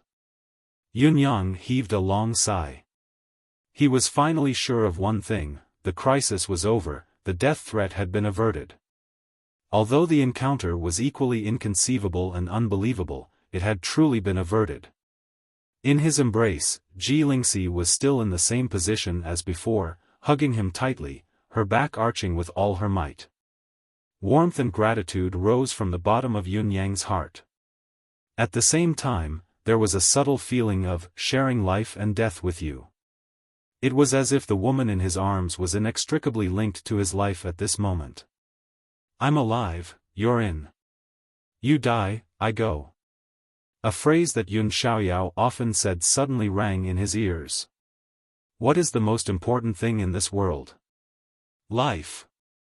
If one day, there is a man who can give up his life for you, then, if he is a man, he must be the most trustworthy brother in your life. If he were a woman, he would be the woman who loves you the most in this world. Encountering such a brother is a peerless true love that I might not be able to encounter even in 3 lifetimes. You, don't be too far away. Encountering such a beauty is a true love that you may not be able to meet in your entire life. You must not let her down. Yunyang was shaken to the core. The most trustworthy brother, do not be far away. An eternal true love, do not let it down. Yunyang sucked in a deep breath. I won't leave you, and I won't disappoint you. Looking at Ji Lingxi, Yunyang suddenly felt a sense of peace and tranquility surge within him. It was as if his life was fulfilled with this woman by his side. Lingxi, Yunyang murmured. Yunyang smiled warmly. Then, a thought flashed through his mind. The beam of red light that had appeared on Ji Lingxi just now, and the person who had cursed him. Could that person be the same person who had accidentally touched her body and sent him flying? However, this thought only lasted for a fleeting moment. It did not matter whether it was true or not. It really did not matter. The source of the red light was not something he could fathom. Just like how Lao Ai could think of a power that far surpassed the limits of this world, even if he forced himself to think about it, or even to understand it, it would not be beneficial at all. When Yunyang snapped out of it, the first thing he did was to pat Ji Lingxi's shoulder gently and say softly, Lingxi, it's all right now. Don't worry. As he comforted her, Ji Lingxi's body shuddered. She lifted her head shakily and focused her gaze on Yunyang's face. Her eyes were still filled with confusion before an inexplicable sadness appeared. She reached out to caress Yunyang's face and asked softly, Yunyang, are we dead? Dead? Yunyang could not help blinking. Were they really dead? He had encountered too many mysteries today, too many inconceivable things. Even if they were really dead, it did not seem impossible for them to enter the netherworld. I only hoped that you could live on. I didn't expect that we'd still die. Are we in the netherworld now? Ji Lingxi said sadly. It's not very cold here. Where's the ghost servant? I don't want to drink Meng Po's soup, I don't want to forget you. Yunyang coughed and said rather strangely, it's not cold here to begin with. Ji Lingxi was still in his embrace, looking a little dazed and content as she said faintly, although we're dead, as long as I'm with you, I'm not afraid of death. She bit her lip as if she was making an important decision. Thinking that they were already dead anyway, she mustered her courage and said, Yunyang, actually. I don't want you to be my elder brother, I don't want you to be my younger brother either. I like you. Now that we're both dead, we don't care about these things anymore. Ji Lingxi lifted her head bravely and looked at Yunyang's face. She said resolutely, I don't want to be your younger sister. I want to be your wife. I don't want you to be my elder brother. I want you to be my husband. Since she had started the conversation, she tossed aside all her shyness and spoke the most difficult words out of her mouth in one breath. It was as if she had rehearsed this speech countless times in her mind. However, when Yun Yang heard what she said, it was like a bolt from the blue. Yun Yang's mind, which had just regained its clarity, was once again filled with buzzing noises. Of course, Yun Yang was not a fool. How could he, who was known as supreme wit, be slow-witted? It was just that ever since he had to bear the burden of so many blood feuds, he had long removed romantic relationships from his life. How could he have a family without exacting his revenge? If he still had the thought of finding a wife and living happily together at such a time, how could he face his brother's souls in heaven? Therefore, once Yun Yang felt any signs of it, he would cut it off as soon as possible. In fact, when Ji Lingxi had left Tiantang City, Yun Yang had already felt it. Despite the bitterness in his heart, he had still let her go resolutely. There was also Shangguan Lingxiu. Yutong's military had come to the conclusion that the former's victory in the eastern border could guarantee at least 10 years of peace. Therefore, Lady Shangguan had slowly unveiled the layer of friendship she had hidden in her heart during this period of time. Yun Yang had even avoided meeting her. Shangguan Lingxiu had come to the residence of Yun a few times and only met her 6 nephews each time. She had never failed to see Yun Yang. Previously, when Yu Rulan was still around, she had tried her best to pull Ji Lingxi and Yun Yang together, but Yun Yang had only pretended to be ignorant. Even when he was faced with Ji Lingxi's indirect tantrum, Yun Yang still had the part of being a novice in the field of love, but more of it stemmed from the fact that he had subconsciously shielded himself from that aspect. He had pretended to be ignorant the entire time and never made things clear. Now, however, all the pretense, all the evasion, and all the confusion had vanished into thin air under Ji Lingxi's shameless words. Recalling how Ji Lingxi had looked bashful and happy when she heard that he had taken the initiative to invite her for a meal, the way she had pondered when she heard what he wanted to eat, later, when she saw that he was in danger, she had charged over without a care for her own life. She had used her body to block Yun Yang, arching her weak back as if her life depended on it. All she wanted was for Yun Yang to suffer less damage, and now, in her infatuation, she had thought that both of them would die together, but she had spilled out all the words that she had been too embarrassed to say, just to fulfill her daughter's infatuation at the very last moment. Marquis Yun's words. The scenes kept flashing before Yun Yang's eyes. Yun Yang was overwhelmed with emotion, his mouth parched. Everything that had happened in the past had shown that he was far more important than herself in Ji Lingxi's heart. Much more important. For him, she would not hesitate to sacrifice her own life. She had buried these feelings deep within her heart. It was only now, when she thought that both of them were dead, that she could finally speak her mind without any reservations. Yun Yang felt a soft warmth in his heart. It was a warm, sour happiness. It was as if, at this moment, in this world, he had become a part of it. It was as if he, who had always been alone, finally had a family and a home. It was probably the sour happiness that Yun Yang had yearned for in this lifetime but had never been able to attain.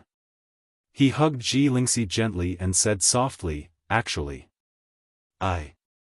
Before he could finish, he felt his mouth parched and swallowed subconsciously. Ji Lingxi was still in his embrace with her head lowered, her heart beating like a drum as she waited for him to continue. Yun Yang swallowed a few times, wanting to say that he wouldn't let her down, that he liked her very much too, that he wouldn't leave her. Wait a minute, he had rehearsed it a million times, but when he blurted it out, he continued dryly, Actually, we're not dead. I've written this chapter 3 times. I've gone through Yun Yang's psychological journey countless times. Perhaps someone will say that it's lousy, but I've thought about it in a contradictory manner and deleted countless sweet words before finally writing this chapter. I've thought about it for a long time. Really, accept it? Not accept it? But I think that Yun Yang is feeling very conflicted and complicated now. He doesn't even know what he wants or what he should want. That's why I've written it this way in the end. There's not much content in this chapter, but I think that it would take more than tens of thousands of words to decipher it. My personal opinion, don't criticize if you don't like it.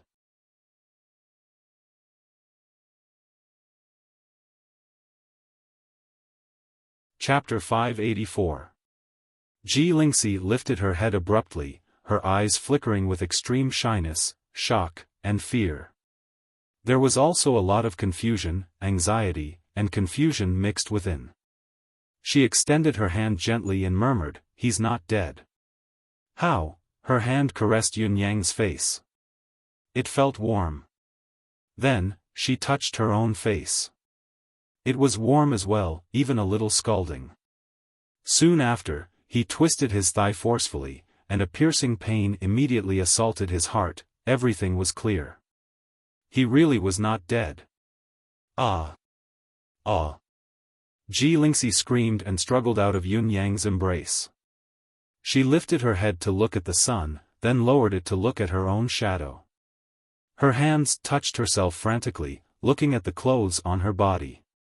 Ah! Ji Lingxi covered her face and disappeared from where she was with a twist of her waist. Even Yun Yang had to be impressed by the exquisiteness of his qigong skill. It was truly a sight to behold. Bang! The door to the east room slammed shut. The force of the slamming door was so strong that even the ground seemed to tremble. Ji Lingxi's stomping of her feet in embarrassment could be heard from behind the door. Ah!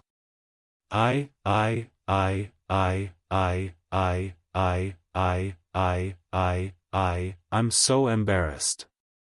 He's not dead. How can he not be dead, somewhere? Someone was pulling his own hair in a frenzy. I'm so angry, so angry, so angry. Ah! A punch was thrown. In the faraway sky, a star that was initially twinkling suddenly exploded, turning into cosmic dust.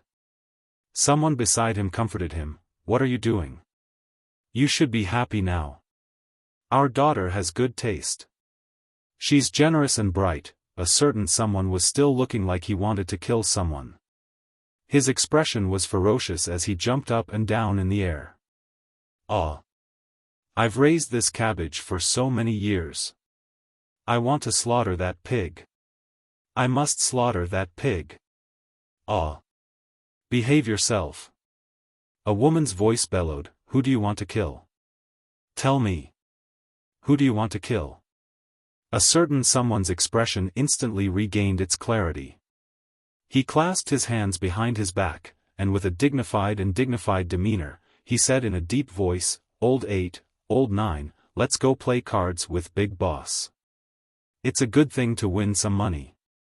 When he spoke, he seemed refreshed, graceful, and boundlessly warm. The two people next to him held back their laughter and said, "Go ahead, your sisters-in-law are waiting for you." A certain someone had gone berserk again. His previous imposing manner had vanished in an instant, and he seemed to have revealed his true colors. Whoever goes is an idiot. In the courtyard, Yun Yang felt an emptiness in his embrace. The person who had been in close contact with him was long gone. Shifting his feet, he turned around and muttered, "He really didn't die." It turned out that someone's condition wasn't much better than the beauty's. Only now did his incredulous thoughts get confirmed. Then, a certain someone could not help but recall Ji Lingxi's performance just now and chuckled. "Little girl, a certain someone tilted his head. It was undeniable that there seemed to be something more in his heart. It was a kind of warmth, dependence, and gentleness. Was it the emotion that he had been pursuing the most in this life but had never been able to obtain it? Heh. Yun Yang chuckled dumbly and lowered his head to look at the small flag on the ground, murmuring, "What is this? It looked like something great and grand, but why is it so pathetic now?" His memory should not be wrong. This was the huge black flag that had been with the mysterious and powerful man in black. It seemed to be a treasure. The man in black had soared into the sky. He should have exploded into the sky, he should be dead now, right? It was because he had died and perished that this little flag had shrunk and fallen. Yun-yang bent down and picked up the little flag, turning it around to study it carefully. This little flag really looks a little eerie. That's not right. There seems to be something odd about this flag. It's a familiar feeling.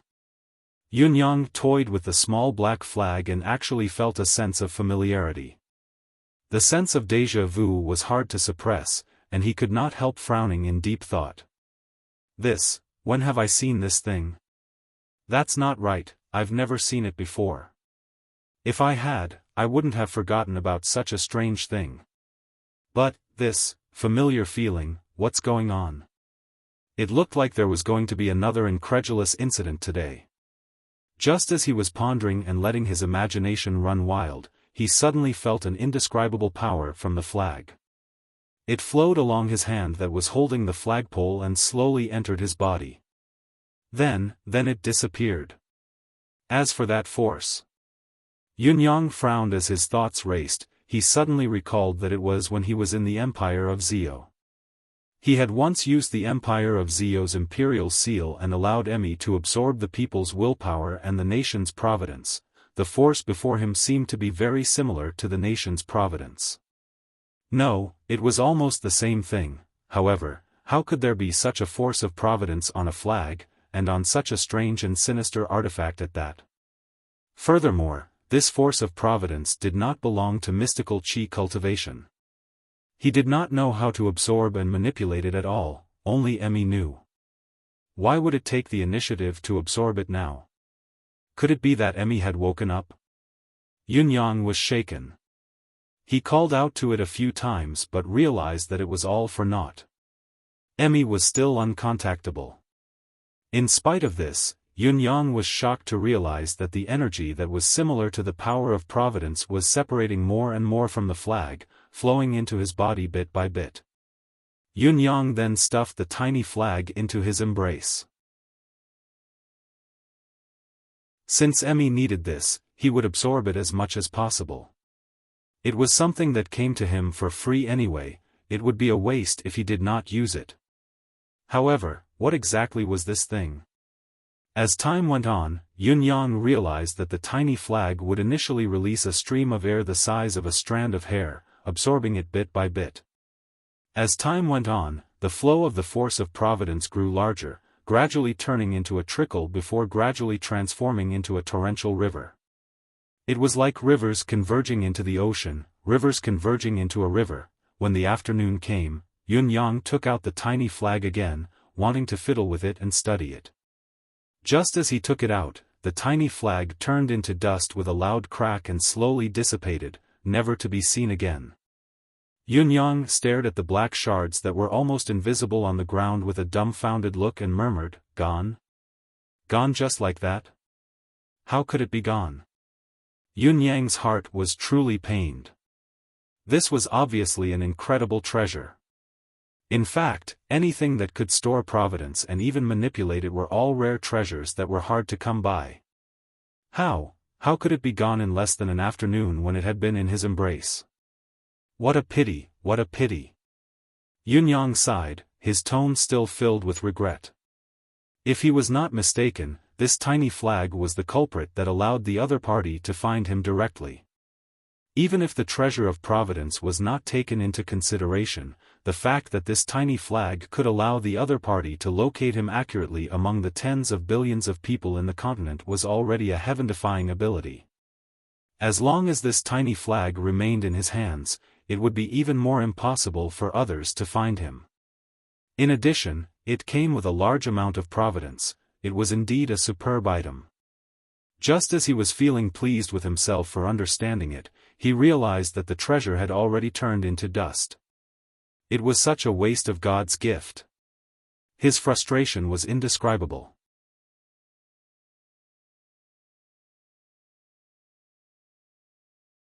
Chapter 585. On the hill outside the city.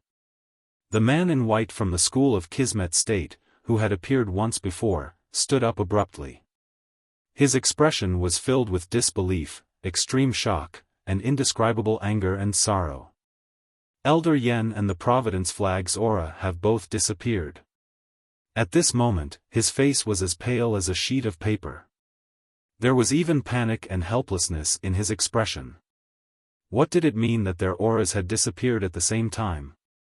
He knew it very well.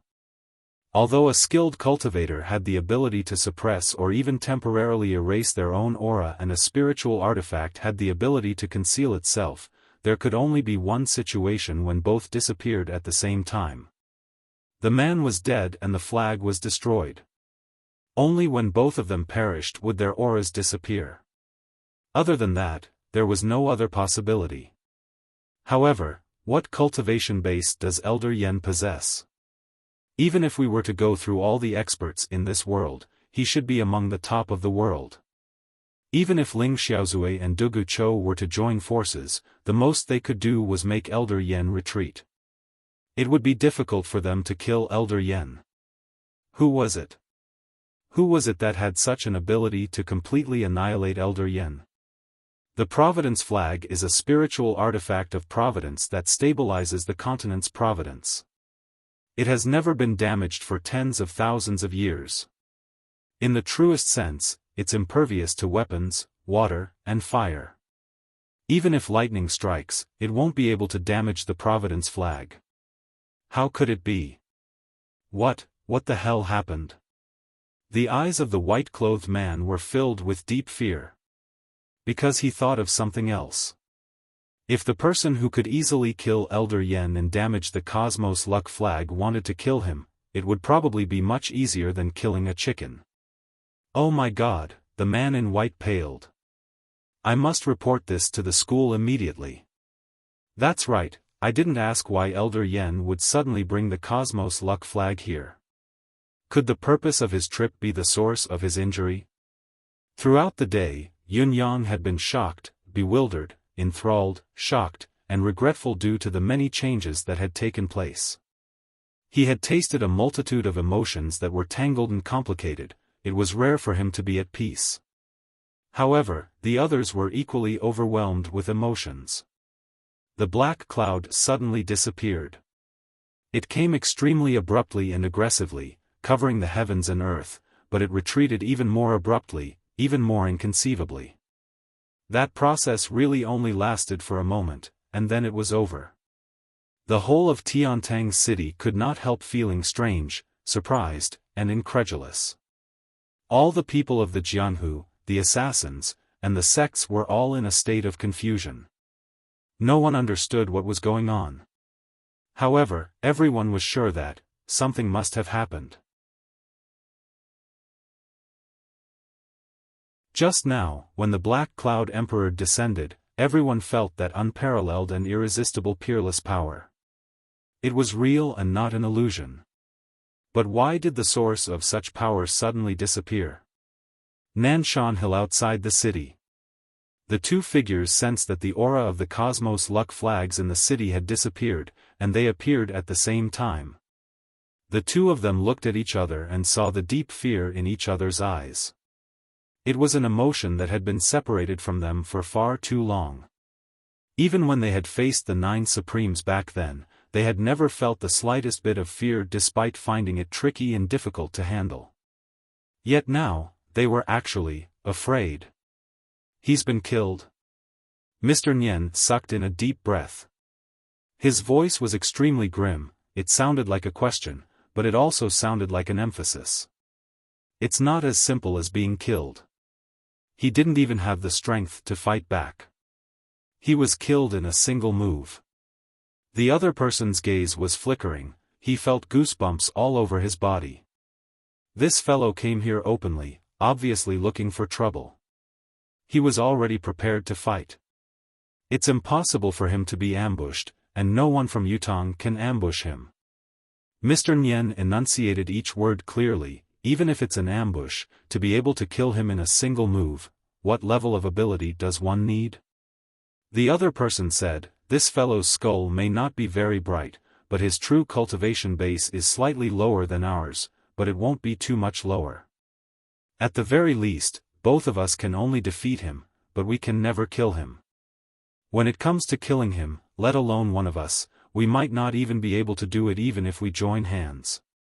As for ambushing him, if we join hands to ambush him, we can injure him severely or even kill him. But to actually kill him in a single move, this. Mr. Nian furrowed his brows and said, "This is truly unbelievable.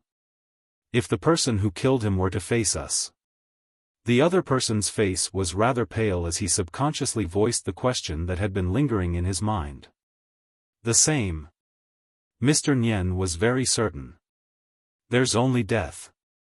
There's no chance of survival. There's actually such a strong person in this world?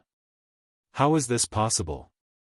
What's more frightening is that this person must be in Tiantang City. The other person's face was pale. Why, have we never heard of him before? Mr. Nian did not answer the question. It was a silly question. If such an expert were to intentionally conceal himself, who would be able to find him?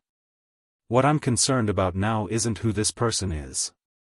I'm more concerned about whether this person is acting because the fool from the School of States Kismet State has forcefully broken the providence of this world, or because of some other reason. No matter what, both of us can't enter Tiantang City. Mr. Nian said, "Let's wait and see for now. Let's see how things develop. But if we don't go in, I'm afraid that our tower's forces in Tiantang City won't be a match for the combined forces of the world's assassins," the other person said worriedly. "A wise man doesn't stand under a collapsing wall. Our own safety is the most important." Mr. Nian said, "Besides, perhaps our strength will attract that person's attention more easily. At most, we can bring out some of your hidden strength. I believe that will be enough." The other person chuckled bitterly. "Old man, what about your own strength?" Mr. Nian said coldly, "The entire Four Seasons Tower is my strength." The other person choked on his words and could not help muttering, "We're all the same. What's with the pretense?" Mr. Nian's cold gaze was directed over. "I'll just send a few more men."